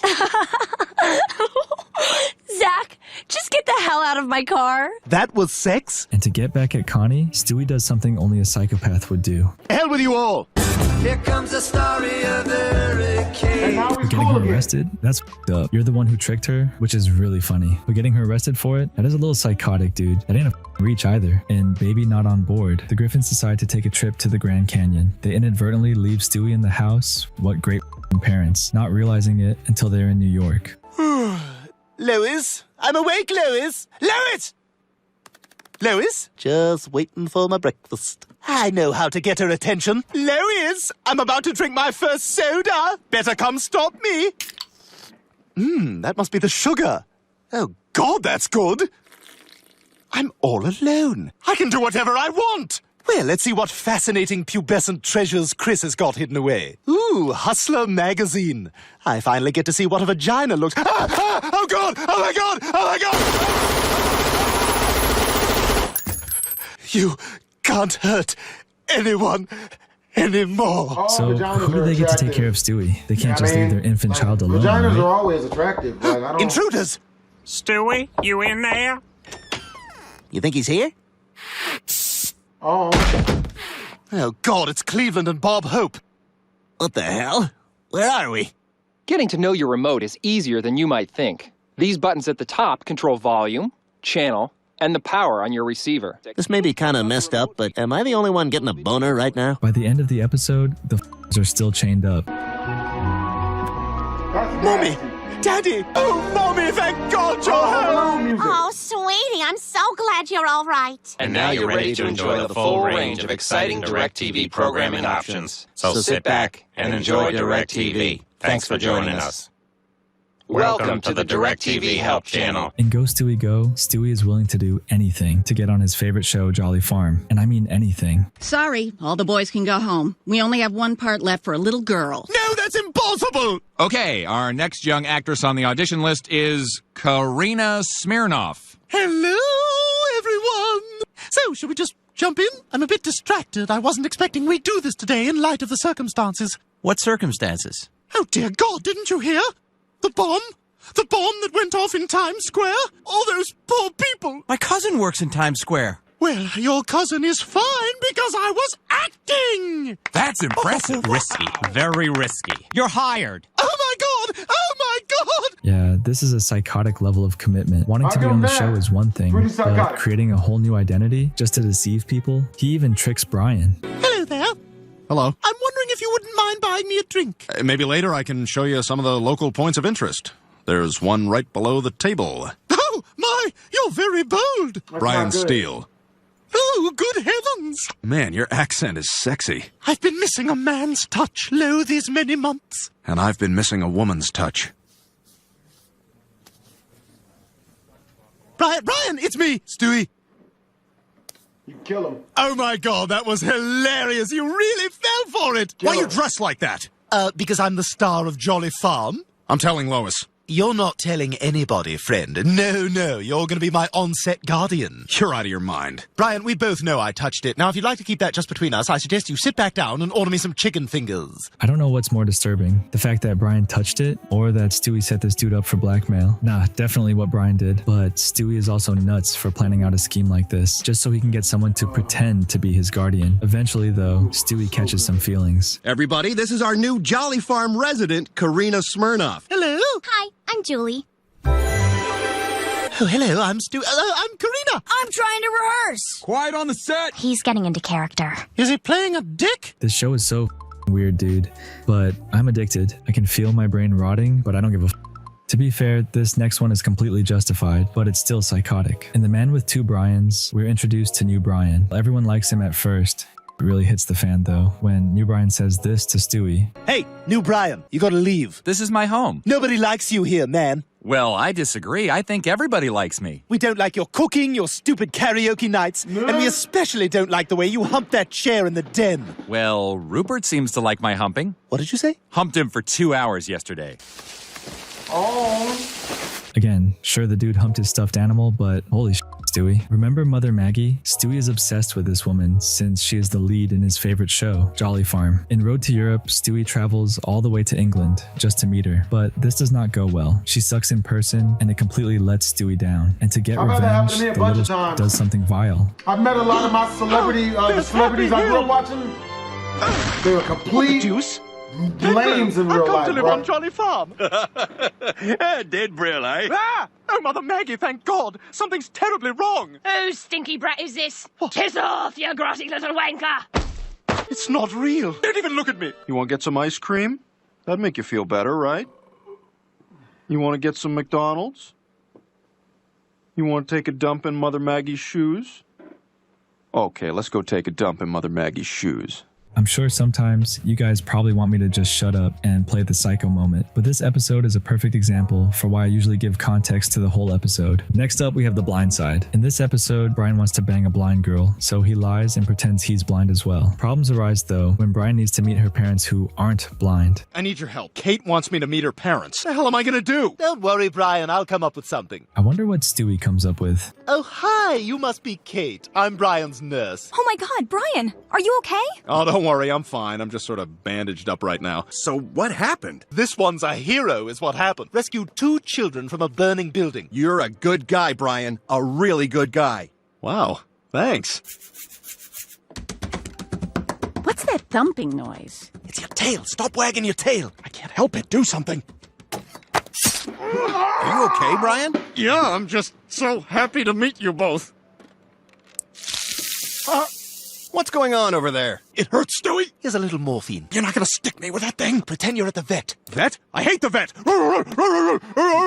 There's a dog in here. Yes, okay? There's a dog in here. I'm a dog. I know there's gonna be some dude in the comments arguing that this wasn't bad, debating if this was even psycho or not, and even though Stewie is helping Brian, cutting his tail off. Hey everyone, today we're diving into the chaotic antics of Stewie Griffin and the wild consequences of his misdeeds. Buckle up.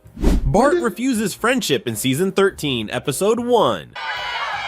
Your cartoon is sexist! Down with misogyny! It wasn't even funny, and I have a great sense of humor! When Peter offends women with his comic book series, sparking outrage, the family decides to flee for safety until things cool down. I'm like Michael Jordan. Going out on top amid a flurry of gambling rumors. They find themselves stranded in Springfield, where the Simpson family offers them shelter. Stewie and Brian share a room with Bart, who quickly shows them his arsenal. I'm surprised it didn't say Bruno Mars. Even though if you make 50 million and you spend like 30 on gambling, as long as you take care of the family, it's all good. Oh, I remember that. Yeah, shoot that shit out of something. Ouch! Jesus heard my mean thought. Stewie, impressed by Bart's simple yet effective weapons, compares him to a Mark Twain character. Bart then makes a prank call, delighting Stewie. Yeah, hang on, I'll check. Hey guys, do I got a leaky bum? Come on, look at the stools. Is there a leaky bum? Somebody check the rear. I know I got a leaky bum. Then you probably shouldn't be handling food. Inspired, Stewie attempts his prank call, but it falls flat, failing to impress Bart. Mo's Tavern. Hello, Mo. Your sister's being Is that one? Bart showcases his impressive skateboarding skills on the street and tries to teach Stewie, but Stewie struggles to keep up. Yeah, that takes practice, bro. I enjoy Oh my skateboarding. God, that was great. I mean, unless you think it sucked, in which case it sucked. Nelson appears, calling Bart a loser and blaming him for getting a bad grade. Hey, loser, I copied off your spelling test and got a D. Learning that Nelson has been bullying Bart for about 24 years, Stewie plans revenge. He sets a trap and takes down Nelson with a dart. Just who I was looking for.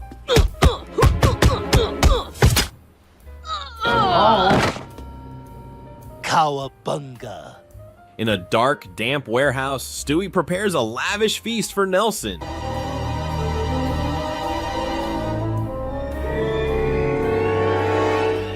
Oh, that's a clown I painted, so you know I'm truly insane. Stewie mocks Nelson, calling him a pig, and forces him to eat his underpants when he gets hungry. I could eat. Good, because you're going to eat my shorts. Before leaving, Stewie surprises Bart with a special gift. Nelson, tied up, also kidnaps Bart's other enemies, including Jimbo, Principal Skinner, and Sideshow Bob. Worse still, Stewie captures Apu even though he's not Bart's enemy, just to say, I took a poo, but it's a fitting outcome for Stewie after his awful deeds. After rejecting Stewie's friendship, Bart unties Nelson and returns to his normal life. Lose All the Muscles, Season 7, Episode 13. Lois and Peter are thrilled when Joe invites them to a backyard BBQ. Peter humorously critiques the grilled meats. Yeah, that's what I'm talking about. Yeah, don't flip them too often now. You don't want to lose your juices. Yeah, coming along nicely. Oh, those are cooking just fine. Scoop that one up and put it back down in the exact same spot. Tempted by their enticing aromas and feeling like he could eat a whole horse, forgetting of course that he's married to one. Oh boy, I'm so hungry I could eat a horse. Why is I misspoke. Having entanglements with a horse? Quagmire, ever the opportunist, can't resist the sight of Bonnie and Lois sunbathing in their revealing outfits.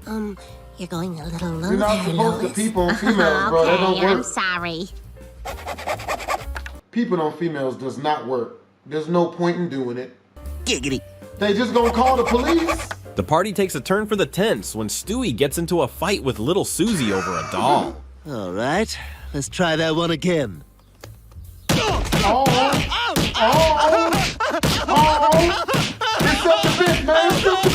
Quagmire can't help but laugh at Stewie being outmatched by a girl, making Peter feel that this moment is more painful than that infamous Family Ties episode with Tina Yothers. Oh man, this is more painful to watch than when Family Ties does a Tina Yothers episode.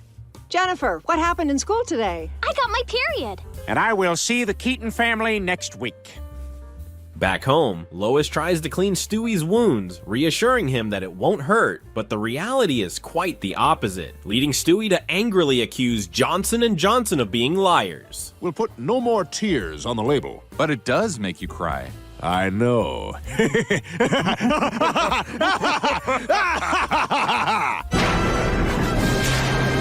Peter is upset that his son lost to a girl, so he decides to train Stewie to become a real man. Real men have a couple of beers and then project their inadequacies on their kids. Okay. No, What's that? no. You think you're better than me? What?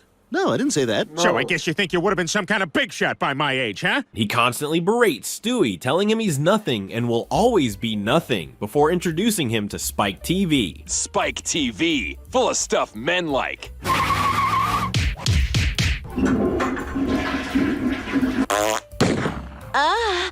Yeah, that stuff. Peter takes Stewie to the gym to build his strength and spirit, but everything there seems overwhelming for the little boy. Uh-oh, Spadoodios. A trainer suggests to Peter that he should consider giving Stewie steroids to maximize his workout results. No. Well, if there's anyone I can trust, it's a stranger at the gym holding a dirty needle. No. Here, Stewie, try this. Yeah, what the hell are you doing? What are you? Whoa! Oh my! Suddenly I'm full of energy. All right, That's fat not- man, let's do this! Energized, Stewie throws himself into training and quickly develops a muscular physique. That Wow, child Stewie, support you look like a new ain't man. gonna- Where? doesn't agree with Look that. at me. I have the power! When he returns home, Lois and Brian are watching a show about a socialite and a drifter meeting Michael Vick.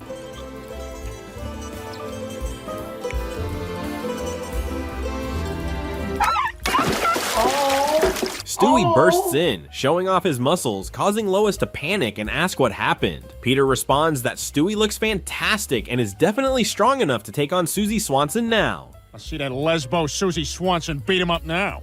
Wait a minute, how do you know she's gay? Short haircut, stubby legs, doesn't respond to my advances. Lois becomes furious when she learns how Peter helped Stewie bulk up, especially since he trusted a stranger to give their son steroids. Well, I took him to the gym, and the colorful gent there advised me that I put him on steroids. And you listen to him? Yeah, I believe everything everyone tells me anywhere.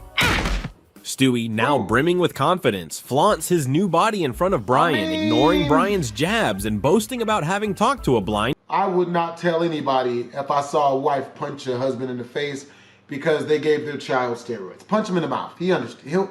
He'll walk it off. Girl. Doesn't have to make sense when you look like this. Ugh, I am hotter than phone sex with a blind girl. You sound hot. What are you wearing? I don't know. He starts using his physique to bully Brian, blocking his path as if he's a toll booth and demanding a $10 fee. Where you think you're going? I'm going downstairs. Oh, there's a toll in the hole now. $10. Look, can I... I just... Stewie. Look. After a brief standoff, Stewie claims he was just joking, though his playful demeanor terrifies Brian. This is... Can I... I'm just messing with you, man. You can do whatever you want. I was just kidding you. Why are you so serious? At dinner that night, Chris's friend Connie joins the Griffin family, her curiosity piqued by Stewie's transformation. I'm gonna go work out. Again? It's like the 8th time today. I'm not satisfied until every vein is forced up against my skin. Look how vascular I am, Brian. If there's one thing women love, it's a vascular man. After explaining to Brian why he's been working out, Stewie jumps down and performs a song about blood vessels. They carry blood all over my body. That's how John Mayer would say it, baddie. I'm really into him now. You better be okay with it. However, after a few days of reveling in his new physique, Stewie faces the consequences when the steroids wear off, causing his muscles to vanish and leaving his skin sagging grotesquely. Another day of being huge. Good morning, guns of Navarro. Oh no! What's happening? Brian teases Stewie about his predicament, joking that now it's his turn to set up a toll booth at the door, which sends Stewie into a panic. Your steroids have worn off. You're weak like everyone else. And guess what? There's a toll in the hall now. Stay away from me. Stay away from me. In a desperate attempt to escape, he leaps out the window, only to discover that his sagging skin allows him to float, saving him from injury. Like a flying squirrel of some sort. And now, here's something we hope you'll really like. Punching Himself, Season 4, Episode 20. When's the beating gonna come, Brian? Just tell me when it's gonna come. Just do something, anything. Look, I'll do it. I'll do it fast.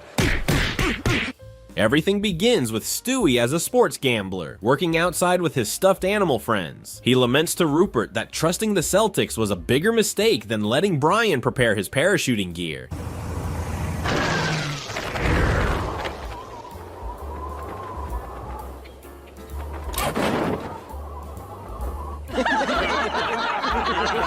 His first client is Brian, whom he quickly ropes into betting on a boxing match between Carol Channing and Mike Tyson. After considering the odds, an actress versus a boxer, Brian wagers $50 on Tyson, confident he'll win. Yeah, you're in good company. Betting Freddy took the same wager. Wait a minute, there's nothing funny about an addiction. Vote no on Indian gaming laws. As the match begins, commentators predict that Carol Channing won't last more than 2 rounds. However, the fight takes an unexpected turn. Channing proves to be incredibly resilient, constantly taunting Tyson and claiming his punches aren't that strong. Come here, young man. I'm gonna bop you one. She's getting beat. No, she's getting mad. You ain't so tough, young man. This infuriates Tyson, driving him to attack relentlessly, yet Channing endures, resulting in one of the most astonishing victories in boxing history. Weighing in at 67 pounds, Carol, put on your Sunday clothes, Channing. Yeah. 67 pounds? Up yours, young people. You and your rock and roll 8-track tapes. This means Brian loses his bet. That night, Stewie calmly approaches Brian to remind him about the debt. Hey, it's me. Knock, knock. So, you got my money? Huh? Oh, yeah, I'll pay you soon. Yeah, well, here's a suggestion. Have the money by tomorrow, and there won't be any problems. Brian, indifferent, promises to pay Stewie soon. Stewie, still calm, gives Brian 24 hours to settle the debt without any issues. Probably be better for everybody if you had the money tomorrow. Yeah, all right, I'll see what I can do. Sweet, sweet, great. How's everything else going? Good. All right. See you later. Don't forget. The next day, just after Brian finishes showering, Stewie is waiting at the door to demand his money. Brian tries to stall, asking for time until Friday, which enrages Stewie. Funny, I could have sworn I said have it today. Yeah, I don't have it, sorry. Oh, well, all right then. That's good, OJ. Yeah, that hurt? That hurt? What the hell? In a fit of rage, he breaks Brian's leg and repeatedly asks, "Where's my money?" Brian, overwhelmed and unable to respond, suffers Stewie's furious onslaught. Yeah. Where's my money, man? Where's my money? Sometimes. You got till 5 o'clock. You hear me? You got till 5 o'clock. One time. You freaking psychopath! Clean yourself up. Meanwhile, Peter becomes a football player and is interviewed at home, with Brian appearing in a battered state. What the hell happened to you? I, fell down the stairs. Well, you should be more careful. Even after recovering, Brian struggles to live normally as Stewie relentlessly pressures him, even going so far as to play golf outside Brian's door, waiting for him to emerge. Desperate, Brian devises a plan to disguise himself to trick Stewie, but he's quickly discovered and shoved down the stairs. Morning. Good day to you, sir. Hey, wait a minute, what the hell? Never did that one. Never did that. Never did that. At the bottom, Stewie continues his never assault, did that. demanding, "Where's my money?" Brian pleads for more time, Feet but and hands, Stewie, never a convinced weapon. he's just stalling, refuses. Yeah, never use a weapon. Yeah, how much you pay for that fake mustache? $2.99. Listen, you just gotta give me more time. Eventually, faced with Stewie's madness, Brian reluctantly pays him back, causing a rift in their friendship. Oh my God! Yeah, never had to go that far. Yeah. All right, let's go to the bank. Peter has to move to a different rugby team in England, so the family flies there. On the flight, Stewie tries to make amends with Brian to start afresh, but Brian, haunted by Stewie's torment, can't forgive him. All right. I tell you what. You get one free revenge shot at me. Okay, but I'm not gonna tell you when it's coming.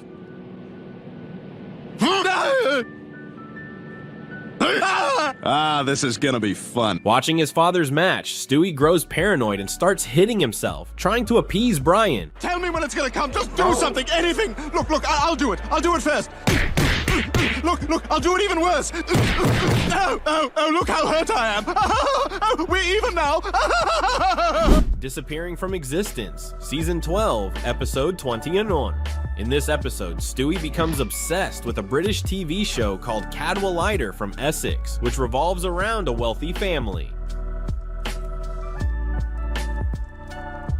I would like to learn to bathe myself. I would like for you to learn to bathe yourself as well, Ethel. Everything I've ever heard is vexing. While discussing the actors, That depends Stewie on has to what your give Brian definition of many vexing hints is. before he recognizes it, leading Mortimer. Stewie to conclude that Brian is as They're dumb always as a named man Mortimer. cheating on his right hand with his left hand. I want to stay, but I just got called back into the office. What do you want from me? I'm sorry, all right? Just get off my back. I'm out of here. After lying to his right hand, the man is caught by it while being with his left hand, leading to a tragedy. Ever to get away. Oh my God, no! What have you done? Wait, stop. No, please, I'm begging you. The episode escalates when it's time for Stewie's favorite show to air. And to his excitement, it's the series finale. Immersed in the show, he wishes he could be a part of that rich and glamorous family. But just as Stewie is settling in, Peter and Chris appear, wreaking havoc with their absurd Unga Bunga game, involving running into each other with a cushion. Stop it! I'm trying to watch my program! Well, Chris, look, Mom's naked! Where? You creep. Oh. No! Stewie, enraged by their destruction of the TV, refuses to watch elsewhere, insisting he wants to enjoy the big screen. You imbeciles! You ruined my night! I asked for one thing in this house! Stewie, just watch your show upstairs. I don't want to watch it upstairs on the small TV! I want to watch it downstairs on the big TV! His outburst drives Lois to lock him in his room, instead of opting for a more reasonable choice, like following Brian upstairs to watch the show. Stewie stubbornly lashes out, disrespecting Lois and Meg. Oh. Screw you, you little turd! What's all that noise? Oh, do you want a hug from your big sister? In his rage, he even wishes he was never born. I wish I was never born! Not tonight, Rupert. I'm much too upset. The next morning, Brian visits Stewie's room to charge his phone since Peter has used all the outlets. Oh, you dick. You just came in to charge your phone. Sorry, Peter's using all the outlets. Toast house. Stewie tells Brian he hates the family and believes being born here was a mistake. He devises a crazy plan to go back in time and break up Lois and Peter before they conceive him. He's fed up with living with these idiots and gives examples of how they've made his life miserable, like when Peter ruined his birthday party. Yay! Oh, come on! Yay, double wishes! 1, 2.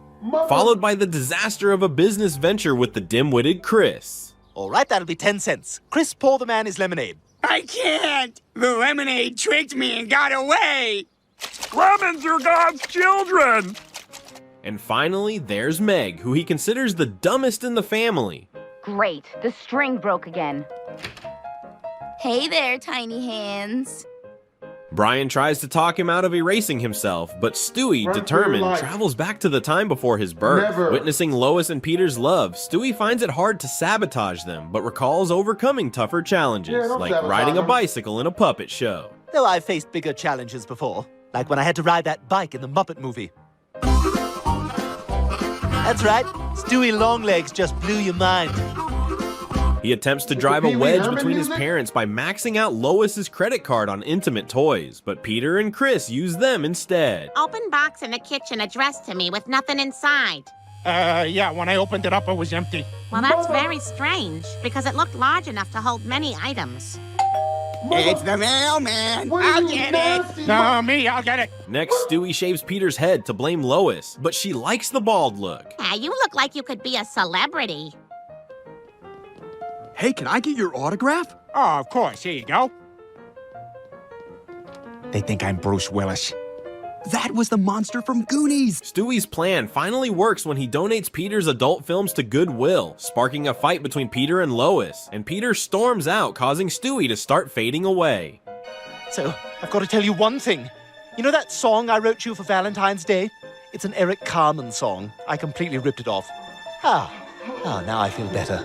Everything goes as planned, and Stewie is reborn into a wealthy English family, but their pug dislikes him.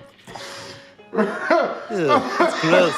Piss off, you little wanker. I'm not gonna beat a dog to some poof baby. Oh.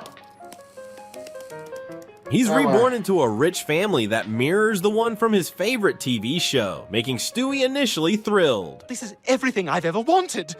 And let's be honest, if I had stayed with the Griffins, I would have ended up like Rick Springfield today. I wish that I had Jesse's job. What's a Rick Springfield? Renamed Stuart, he faces two annoying brothers at dinner who outsmart him, reminiscent of the disaster game Duck, Duck, Goose. Duck, duck, duck, duck. Moose. It's the only appropriate answer. Duck. Giraffe. What is that other word? Stewie Cheetah. soon realizes his new life is terrible, with a cold mother leaving him to the nanny, no stuffed animals for bedtime, and a loaded gun in his bed, leading to an accidental shot at the neighbor's house. The only thing in this crib is a 19th century dueling pistol. That's one of my pistols. What you got one of them child support guns in there for? off my cat! We duel at dawn! I'm just a baby! So am I! Regretting his decision, Stewie rebuilds the time machine to return to his old life. At school, he gathers materials, needing plutonium most. Morning! Morning. Morning! Morning. So am I. suspicious about that baby? Well, I did it first, but then he's got the tea vouching for him, doesn't he? After successfully constructing the time machine, Stewie travels back to the moment right after he dealt with Peter's films. But I left the fat man's entire porn collection on the curb for Goodwill to pick up. The English Stewie explains to the American Stewie that the Griffin family, though foolish, cares for him and he will thrive with them. Realizing the truth, American Stewie stops his father from leaving, succeeding wonderfully. Honestly, I don't know what I would do on my own. Like, I literally have no idea where food comes from. Is it that guy? Is he the food man? No, Peter, it's not him.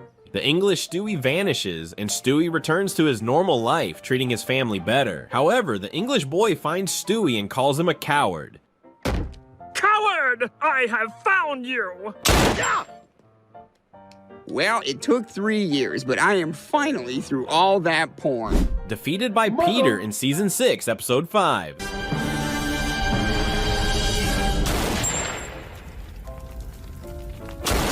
Oh, that's what happens. I mean, yeah. The story continues from the previous episode with the court trial of Peter in progress. Lois bursts in, accusing Stewie of attempting to kill her, and recounts the entire ordeal. Oh, you gotta tell me everything that happened. I mean, not tonight, because I got plans with the guys, but tomorrow night I want to hear all about it. Peter, didn't you hear what I said? Stewie tried to kill me. Explaining her survival was due to sheer luck. She reveals that she was saved by a merman while sinking to the ocean floor. However, the merman had his own questionable motives. I wish to make love to you. Oh, no, thank you. What are you talking about? I thought this was a woman's fantasy. Yeah, but this is sort of the opposite. Like if you had a man's body and fish legs, then it'd be different. Naturally, Lois is horrified. This merman is the most bizarre creature she's ever encountered, a far cry from the charming beings of myth. Yeah, but then I wouldn't have a penis. Well, but See, there you go. I just poked a huge hole in your logic. I'm sorry. I'm just gonna have to say no. Maybe I feel like you owe me a little. After escaping the creepy merman, Lois realizes she has amnesia and finds herself in North Carolina. She survives by working at a camp for overweight people where her unusual task is to prevent them from eating each other. Hey, no, spit him out. Jeffrey, spit him out now. And Mike, you spit out Timmy. Later, she falls for a young man named Derek, who introduces her to his friends. Lois discovers they are racist. I'd like to thank Paul and Tracy, who have agreed to bring cookies for next week's Punch Social. Just remember, you two, Fred is allergic to peanuts. Peanuts and Jews. And a blow to the head restores her memory, prompting her return to Quahog to expose Stewie's crimes. But by then, Stewie has already fled. Joe orders his team to capture Stewie, but they come up empty-handed at Bruce's house in Superman's place. Mr. Superman, he knows here. Yeah, okay. Well, can you just give him this flyer? No, I have no money. Just take this flyer, and if you see this baby... No. Back at the Griffin house, Stewie ambushes the family and knocks out Peter, demanding he look at a painting and say exactly what Stewie wants. I don't know. Pick something or I'll blow your brains out! I like how it looks like an owl. Thank you for the compliment!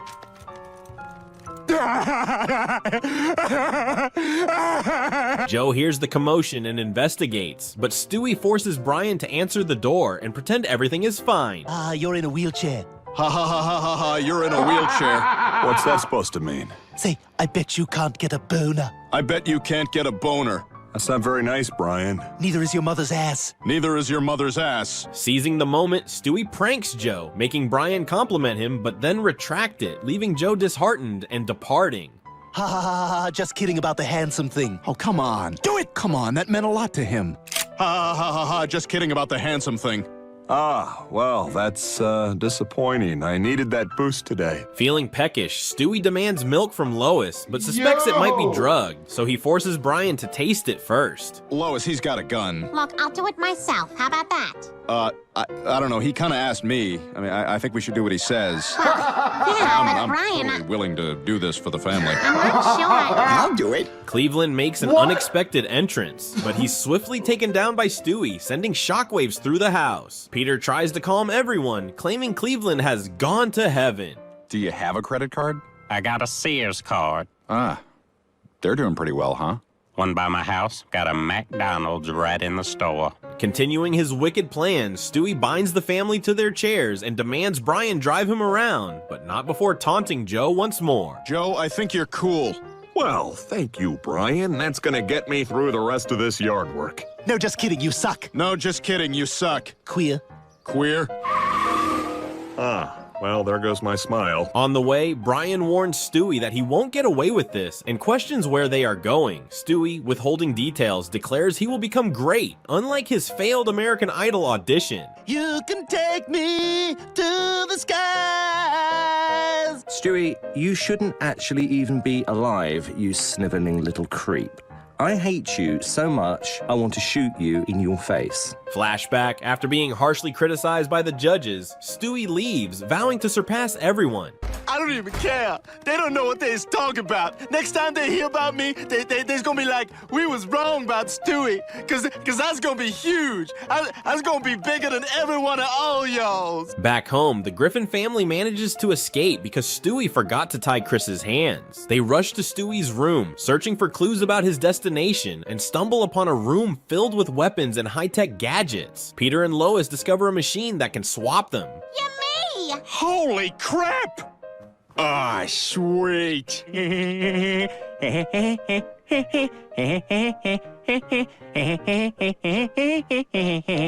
Squeeze, squeeze. As Stewie dozes off in the car, causing a chaotic and humorous scene, terrifying Brian. Come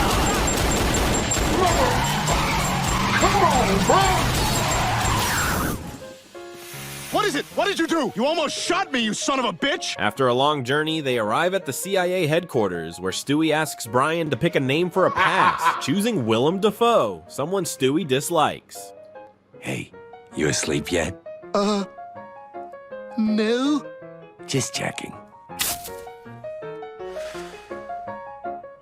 Stewie's crazy plan involves taking control of satellites and the global power grid to dominate humanity. By the time CIA agents locate him, it's too late. Stewie has seized control, cutting off electricity and the internet worldwide. I love you, Katie. I love you too, Tom. Oh my God! I'm free! The force field is down! Go now! As the new world leader, President Stewie broadcasts his decree, shocking everyone. In the White House, he implements childish laws, like banning adults from having intimate relations, driving Quagmire mad. Origami keeps my hands busy and my mind off sex. There we go. I made a swan. Stewie's a good leader. I wonder how many of these swans I can fit in my bum. Be careful. That's how they got designer. I don't think he's allowed to be on an airplane anymore.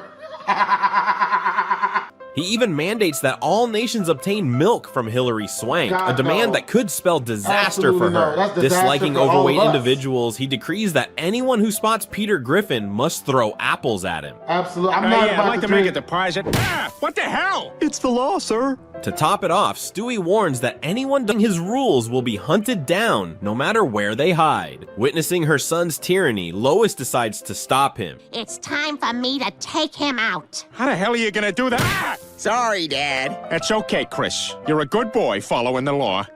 But you, Meg, you're going to jail. She arms herself and secretly infiltrates Stewie's office, where he is having his portrait painted. All right, sir, your presidential portrait is finished. Let me see. Ah, excellent. Much better than the one Gary Larson did. Why would I even be talking to a chicken? Lois crashes through the window, declaring she won't let Stewie torment innocent people. They engage in a fierce battle, with Lois ultimately prevailing, but unable to kill Stewie out of maternal love. Seizing the opportunity, Stewie turns the tables, only to be shot by Peter, saving the day. It's just been revoked. Peter, he didn't really set you up for that lethal weapon line. It doesn't really work here. Oh. I'll have what she's having. That's better. These are all of Stewie Griffin's questionable relationships in Family Guy, starting with Janet, the first girl to ever break Stewie's heart in the episode Damn It, Janet. So the episode starts with Lois worrying that Stewie is having trouble making friends with other kids. It's not hard to see why, as he seems to be trapping kids in a hole on the playground. Everyone, meet Jeffrey, the newest member of the Club of Forgotten Children. Lois decides to put Stewie in daycare so he can learn to socialize with others, only Stewie isn't too keen on the idea, seeing it as a punishment. If this is about the whole me killing you thing, it was a bit. I was doing shtick, I tell you. Stewie seems to be a slow learner, not really understanding the complexities of duck, duck, goose, but his actions do attract the giggles of a young girl in his group, which makes his heart flutter. He decides to get her attention in typical little boy fashion by hitting her. Goose! Oh, come on now. I tried that too. At night, he finds himself unable to sleep with his mind transfixed on Janet. Stewie doesn't understand these feelings, but Brian sure does. Stewie is in love. Face it, you're a sucker for a woman with blue eyes. Ah! Her eyes are green! mean? Aha! Thank you for proving my point. Stewie decides to spy on Janet from afar, sure of himself that he's not in love. Yet when Janet throws him a simple, "Hi, Stewie," he can't even form a proper really sentence. While inside, Stewie does manage to muster up a few words for Janet, even though she seems more interested in having his cookie. Oh, you want my cookie? Oh, yes, by all means. Feeling a trembling in his stomach, Stewie can't deny he's in love any longer. Or he just has gas. Sometimes I can't tell either. Wearing his best flowers, Stewie decides to finally profess his feelings to Janet with a cute little musical number. You'll make me feel so young. Please don't. No. You'll make me feel like spring has sprung. Can we just take a moment to appreciate that Seth MacFarlane can sing in all of the voices he does? Janet and Stewie seem to be getting on like a married couple, fantasizing about their future together. Well, Stewie dreams of that. Janet just wants more cookies. When Stewie catches Janet sharing a cookie with another boy, he confronts her on the legitimacy of their playground one-day relationship. Look, Janet, is there something you need to tell me? Because if I'm the only one in this thing, well, I think I deserve to know. Her glazed-over toddler eyes say enough as Stewie walks away heartbroken over his first love. Not willing to give up just yet, Stewie attempts to make Janet jealous by hanging out with another girl, but she doesn't seem to care all that much. During nap time, Stewie tries to convince himself to give up on love, but the memory of Janet is too strong to deny. Oh, it's no use. She swims in my blood now. I must have her. Stewie crawls over to profess his love one last time, and to his shock, Janet actually says she likes him. Overjoyed, Stewie goes to give her another cookie, but it suddenly hits him. Realizing she just wants him for his cookies, the gold of daycare, Stewie realizes he must end things himself and walk away, though he can't help but shed a few tears. This is a valuable life lesson, kids. Don't ever let someone use you for your cookies. Stewie has a bit more of a love-hate relationship with his next girl, Olivia, as they form a performing act in From Method to Madness. Stewie decides to tag along with Brian to an audition for a local play, half wanting him to fail, half wanting him to get out of the house more. Brian ends up bombing in about 5 seconds, which prompts Stewie to rush onto the stage in his defense. I saw a man bare his soul up here, and his pain ran through my heart like an errant locomotive. Impressed with his passion, the theater director is asked to have Stewie join the Rising Stars program at the school. Next stop, Broadway. While in class, Stewie meets a young actress named Olivia, who refuses to do a scene with him since he's inexperienced. Even after he does an acting exercise, she still makes jokes at his expense, but Stewie won't be having any of that, really. Oh gosh, that's funny. That's really fun. He goes on for almost a full minute telling her how funny she is to show how not funny she is. Now that's acting. By the end of the day, they haven't made any progress on becoming friends, let alone entertain the thought of sitting next to each other. Well, I'd love to stay and chat, but you're a total The next day, Stewie overhears the teacher talking about how Olivia's refusal to work with anyone may lead to her flunking out. Don't celebrate too hard, Stewie, because you're on the chopping block too. Both he and Olivia need to nail their final to stay in, and when he brings this to her attention, the two agree to work together to save themselves. On the day of the finals, Stewie and Olivia put aside their differences and deliver a snazzy duet that may or may not hint at their budding feelings. Thank goodness I've got you. The two pass with flying colors, but that's not important. The real issue is, why is Olivia's dress suddenly blue? Trash episode, 0 out of 10, wouldn't recommend. Their teacher wants to take them on tour to share their talents with the world, and although Lois has her worries, she eventually agrees. They hit all the glamorous venues like the retirement home, and even though they've got great chemistry on stage, they still bicker behind the scenes about things like who can hit the best note.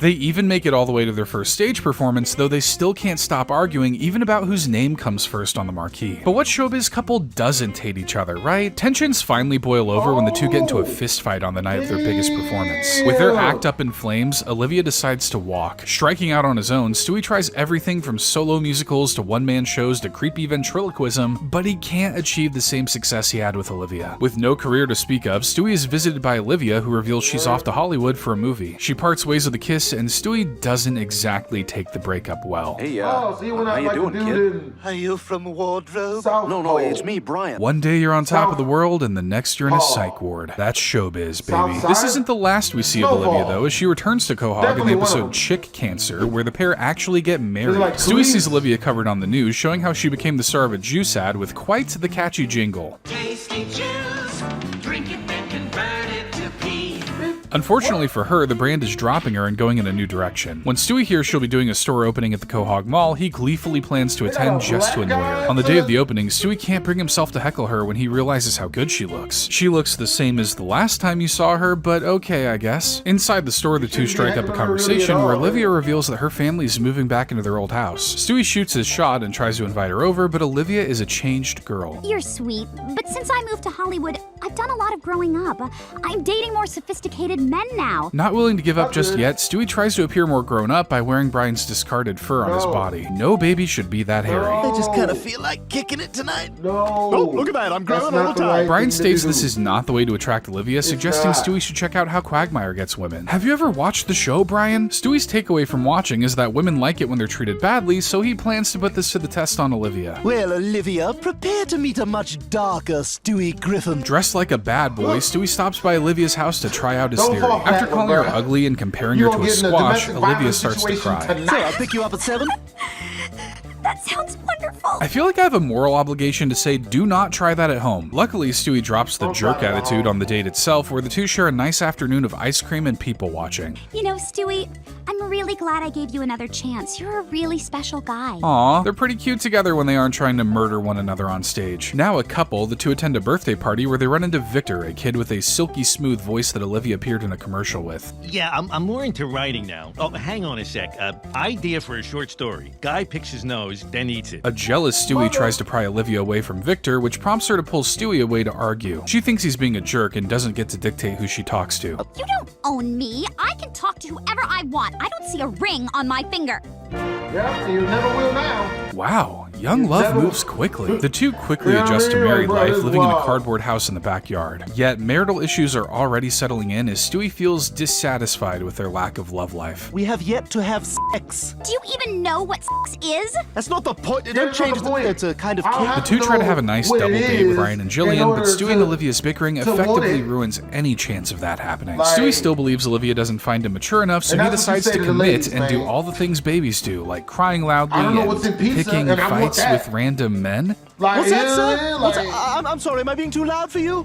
You want to come over here and quiet me down? Stewie is crumbling under the pressures of being married, but Brian reminds him that marriage is about sticking it out through thick and thin. When Stewie returns to his home, he finds Olivia and Victor playing with silly putty. And no, that's not a double entendre, you sickos. They're just some child crimes that can't be forgiven, so Stewie handles things accordingly. Idea for a farce. Cheating wife and proper set burned alive.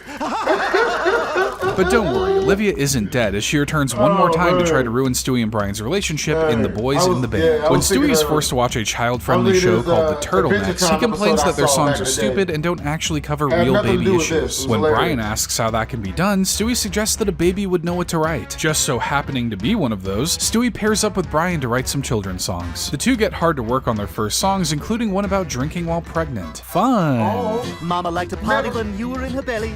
That's why you are dumb. With that certified hood classic under their belt, Stewie sets them up for their very first gig at a birthday party. When they arrive at the party, Brian spots Olivia taking pictures with kids. Stewie freaks out seeing his ex, worried about how he looks. The two kids greet one another, and Olivia still seems kind of vexed over the whole almost being burnt to death thing. Jeez, get over it already. Brian tells Stewie to keep his eye on the prize, and the two successfully entertain the party with their music. Seeing the reaction they get, Olivia decides to make a move on Stewie. Oh, he can't go out with you tonight. He's got a date with me. Really? Awesome. Olivia begins to insert herself into the group, becoming president of their fan club. Brian questions her intentions, but Stewie doesn't see how this could go wrong. Yeah, you never tried to set her on fire or anything. What grudge could she possibly have? The duo continues to see success from party to party until Olivia starts insisting that Brian is the weak link of the group since Stewie writes all the songs. I just hate to see Brian getting all the attention that you deserve. Stewie's manufactured jealousy causes him to lash out at Brian during a mic check. Olivia approaches Brian, questioning his future with the band, but she proposes that she and him form their own band, kicking Stewie to the curb. After telling him that Stewie wanted to kick him out, Brian seems convinced Olivia is the way to go. You're fired. Pardon? That's right.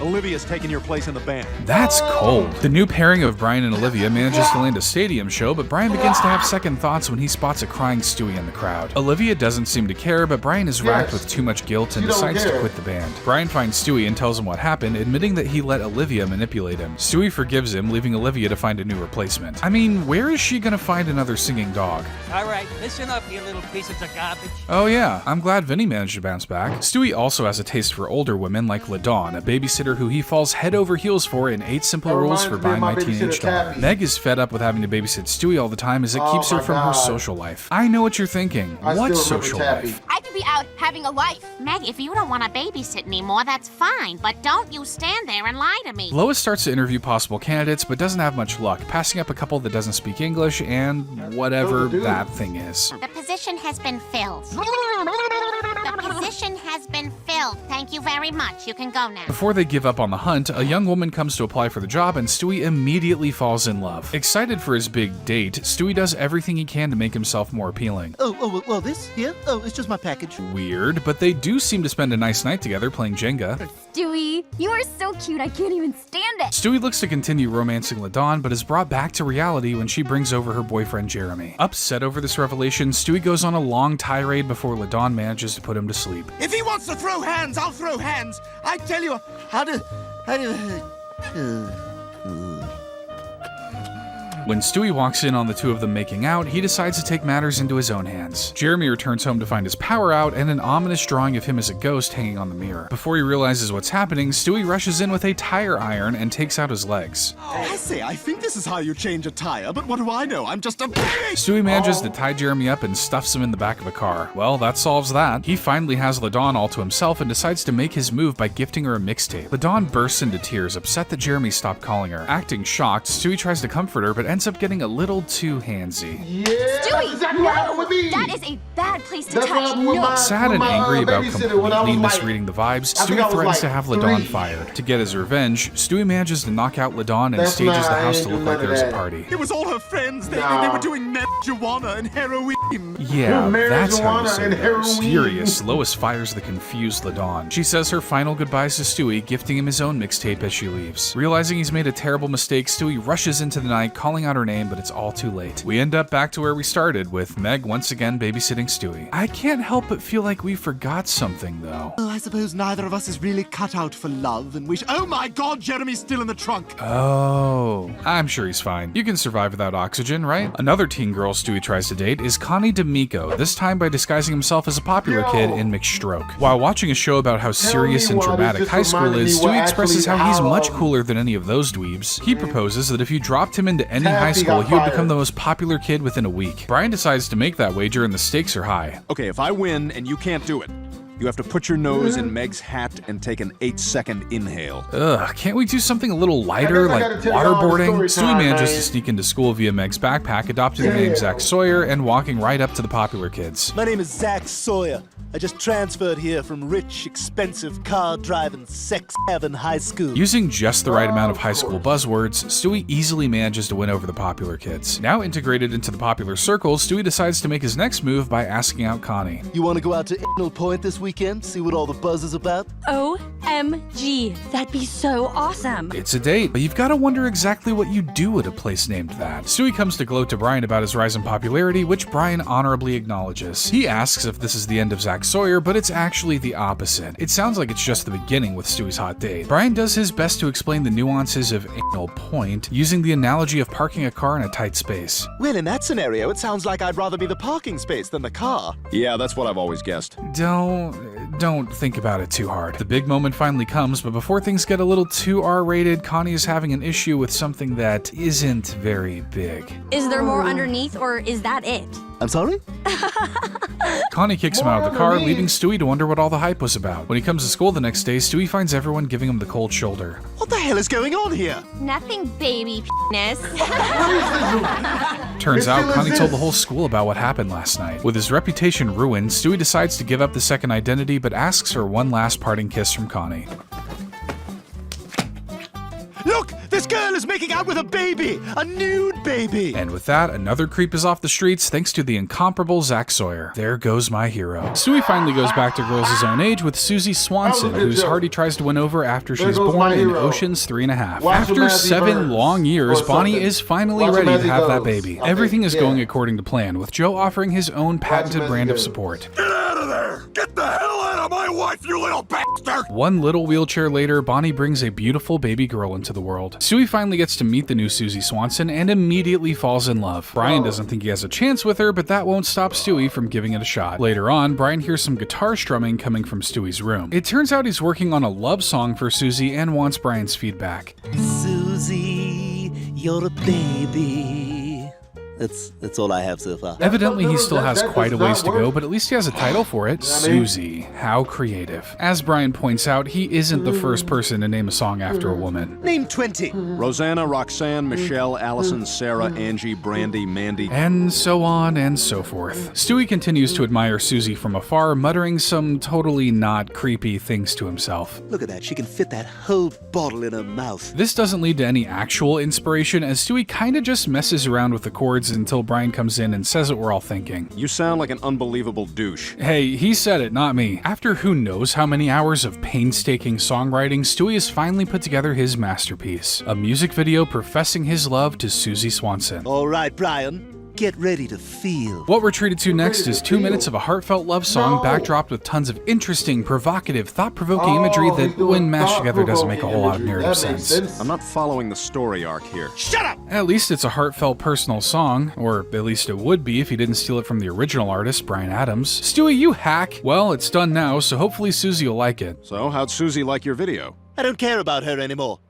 I'm in love with Bryan Adams. Great, thanks for wasting everybody's time. Julie becomes one of Stewie's castmates when he disguises himself as a girl to get on his favorite television show, falling in love with her in the process in Go Stewie Go. Stewie sits down to enjoy his favorite British television show, Jolly Farm, a show where I guess they teach you a bunch of disturbing nursery rhymes. It's raining luggage and babies and limbs and daddy doesn't come home. Haunting. Brian informs Stewie that an American version is being made and just so happens to be shooting in Quahog. Since it's his favorite show, Stewie goes in for an audition, but before he even gets the chance to show his stuff, the casting director tells all the boys to go home, as there's only a role for a little girl left. Stewie's heartbroken, but as we all know, if there's an opportunity to cross-dress, Stewie is gonna do it. Hello, everyone! Going under the alias Karina Smirnoff, Stewie impresses the crew by making up a story about a bombing in Times Square. My cousin works in Times Don't Square. do that. Well, your cousin is fine because I was acting! The little maniac impresses them so much that they sign her to the show right on the spot. To really put his new persona to the test, Stewie meets up with Brian at a bar and starts to flirt with him. It actually goes surprisingly well, convincing Brian he's a lost and lonely out-of-towner. But of course, Brian has to take it a little too far. Brian, it's me, Stewie. Stewie was in the wrong, but my god, Brian. Stewie reveals his ruse to Brian, explaining how he's Jolly Farm's latest star and needs Brian to be his on-set guardian. Mad about being tricked, Brian leaves to tell Lois, but Stewie knows how to reel him back. Brian, we both know I touched it. Now, if you'd like to keep that just between us, I suggest you sit back down and order me some chicken fingers. During his first day on set, See, and that's why you never do that. That's why you never go on a date with star Eddie Winslow's wife. Because the minute you're on the date, she take a photo, now you're together, yeah? And she's telling everybody that. That's how they got chinky.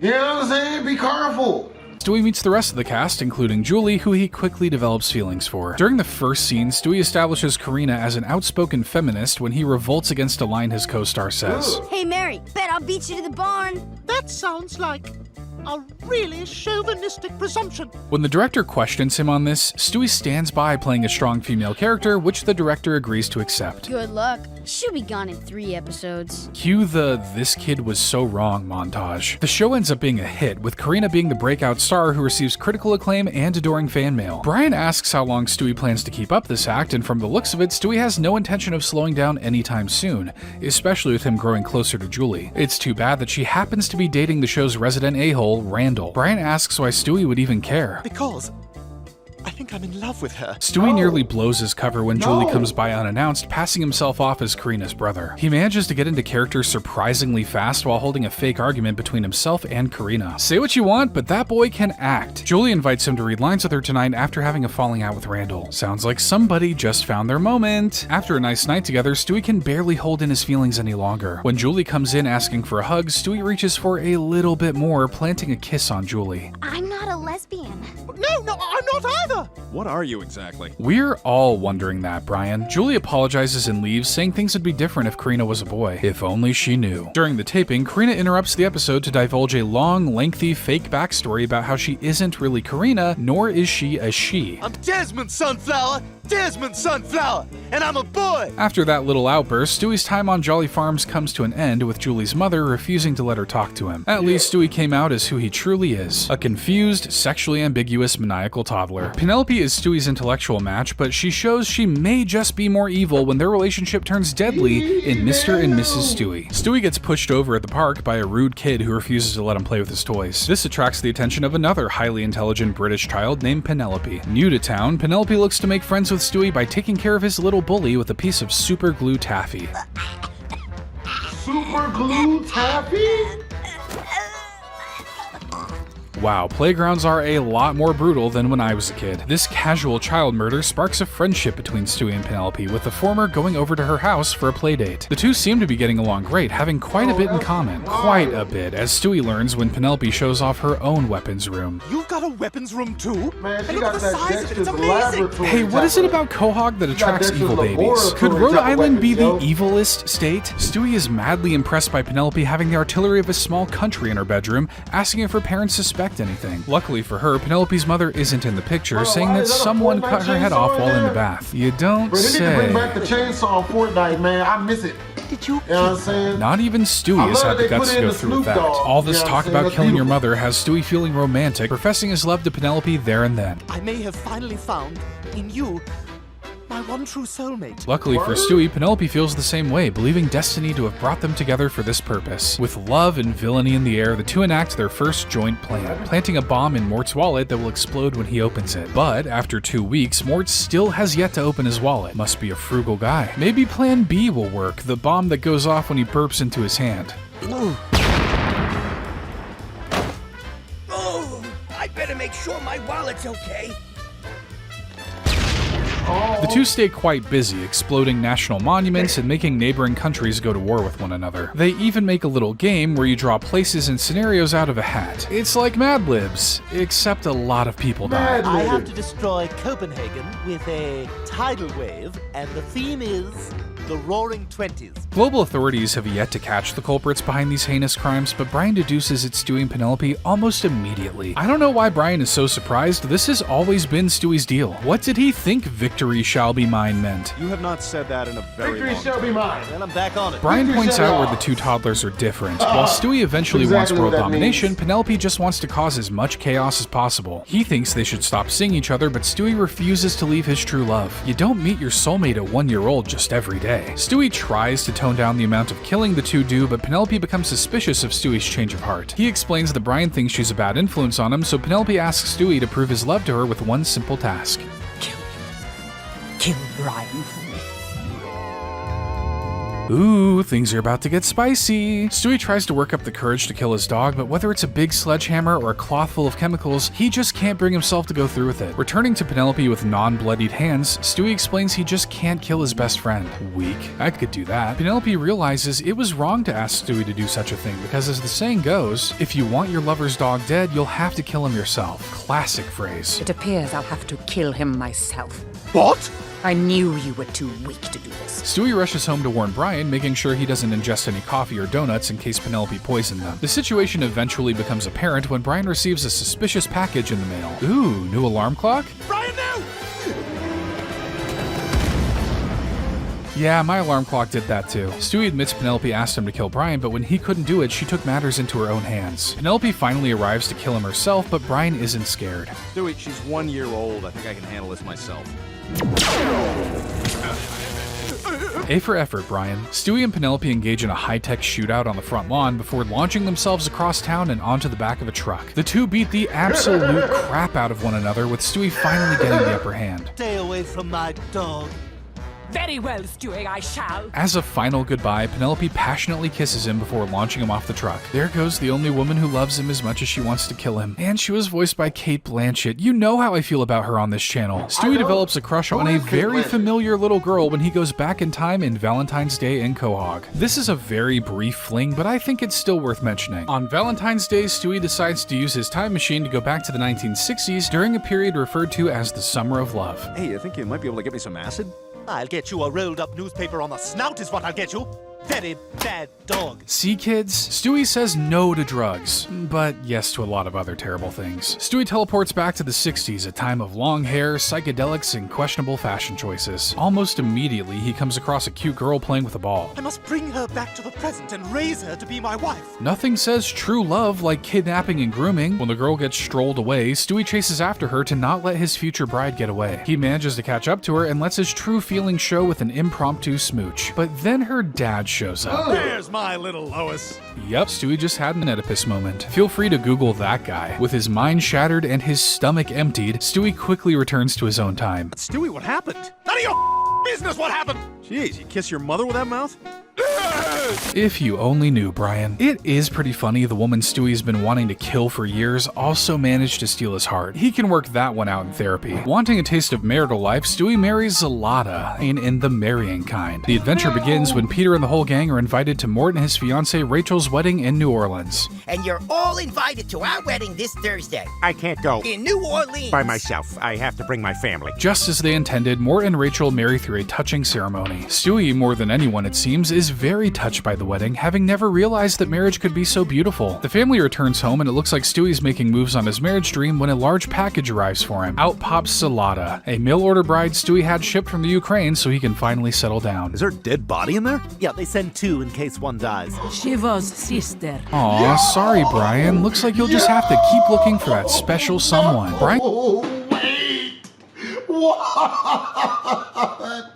calls this out for how obviously crazy it is, but Stewie sees this as a win-win. He gets to experience the joys of married life, and she gets to live it up in Rhode Island. The newlywed couple make fine work of turning home, and like most modern families, Stewie picks up a job at Enterprise, loaning used cars and cleaning vomit out of said used cars. The American dream. Hey, I accidentally barfed in my car. They told me I could leave it here. Yeah, I'll clean it. What is it about Enterprise that makes everybody vomit? The endless toil over cleaning vomit all day slowly starts to wear Stewie down. Luckily, he has time to wind down with some wine when he and Zalata go on a double date with another couple, telling dull work stories that nearly put me to sleep while watching. Don't worry, I'll spare you the nap. Afterward, the couple settle in for the night while watching some TV, though there's a bit of tension in the air. Zalata throws herself on Stewie, who tries to defuse the situation so he can watch TV. Why you not have sex with me? I don't know, Zalata. He might be trying to keep you off of a certain government list. He's thankfully able to work his way out of this situation, but it's clear that marital life may have its issues. The next night, Brian drops by for Stewie, but Zalata informs him he's still at work. Brian tries to leave, but Zalata reels him in with the magic words. I hear you are a famous writer. I want to talk your book. Say no more, Zalata. His ego can only get so big. Stewie finally returns home, and if you couldn't tell where that last scene that would really work in real life was going, let me make it clearer for you. Hey, Stewie. Ryan? What the hell? That's my wife, man. Get off her. Brian explains that he didn't think Stewie would mind considering he and Zalata aren't actually getting it on. Stewie still feels betrayed that he's working himself to death to give her nice things. There's only one punishment for a friend that betrays you like this. You play doctor with my wife, Brian? You show her yours? She show you hers? Oh, that's actually much better than what I was thinking. Just charge him $1,000. Seems fair. Three sit down for an awkward dinner where Stewie announces that he has a solution to their issue. I want you to have no time sex with my wife. But that's it. Basically, Stewie wants Brian to do all the dirty work, wink wink, while Stewie does all of the other marital duties. Brian is pretty confused as to why Stewie wants to do all the boring parts of marriage, but it's those boring parts that Stewie loves the most. Man, he's a real family man. Someone should make a show about that. Sadly, Zalata is gone before this deal can ever come to fruition. Stewie says that's her underwear in those boxes, but am I right to assume he chopped her up? So who is Stewie's real true love? No, it's not Brian, despite all the evidence to the contrary. His real true love may actually be his other best friend Rupert, as seen when the two break off their relationship in The Talented Mr. Stewie. It's a cause for celebration for Stewie and Rupert when Stewie returns home with some exciting news. I got busy bee for the second week in a row! Miss Debbie said that I was the best at sharing and helping. This monumental occasion was only made possible by the pairing of Baby and Bear, who can seemingly accomplish anything together. I'm going for 3 weeks, Rupert. Nobody's ever gotten busy bee 3 weeks in a row before, and with you by my side, I know I can do it. Before things get too saucy, Lois interrupts them, probably for the better. I don't think I want to see that. Up in the attic, Stewie is going through old photos of him and Rupert to make a collage for his #1 bear. While reminiscing on past memories, Stewie comes across a picture of Chris as a child, and for some reason, Rupert is there with him. Well, Rupert belonged to Chris before he was yours. Didn't you know that? No, I did not know that. It turns out Rupert's name used to be Skippy and went with Chris everywhere, and he may have even been Peter's bear before that. Stewie decides to confront Rupert on the matter, but insists that he's not mad about it and doesn't see why this should change anything about the relationship. Wow, pretty mature for a baby talking about his stuffed bear. But it doesn't seem like he's actually made peace with it, making biting comments when Rupert apparently asks for a little intimacy. Oh, I still have that headache. But if you want to go over to Chris's room... Stewie apologizes, but it's clear Rupert's past is still bugging him as he cries himself to sleep. The next day, Stewie returns home with the news. Well... I didn't get it. Before a full-blown domestic incident can unfold, Stewie admits that the two should probably go their separate ways, as the thought of Rupert's relationship with Chris is negatively affecting Stewie's health and work. To make the split official, Stewie decides to offer Rupert back to Chris. I want you to have Skippy back. I know you're going to try and stop me, but here Okay. And with that, the years-long relationship between this 1-year-old and this bear is over. Taking the breakup in stride, Stewie freshens himself up to let the world know he's back on the market. It's time I got out there again. I've had one bear my whole life. That's not normal.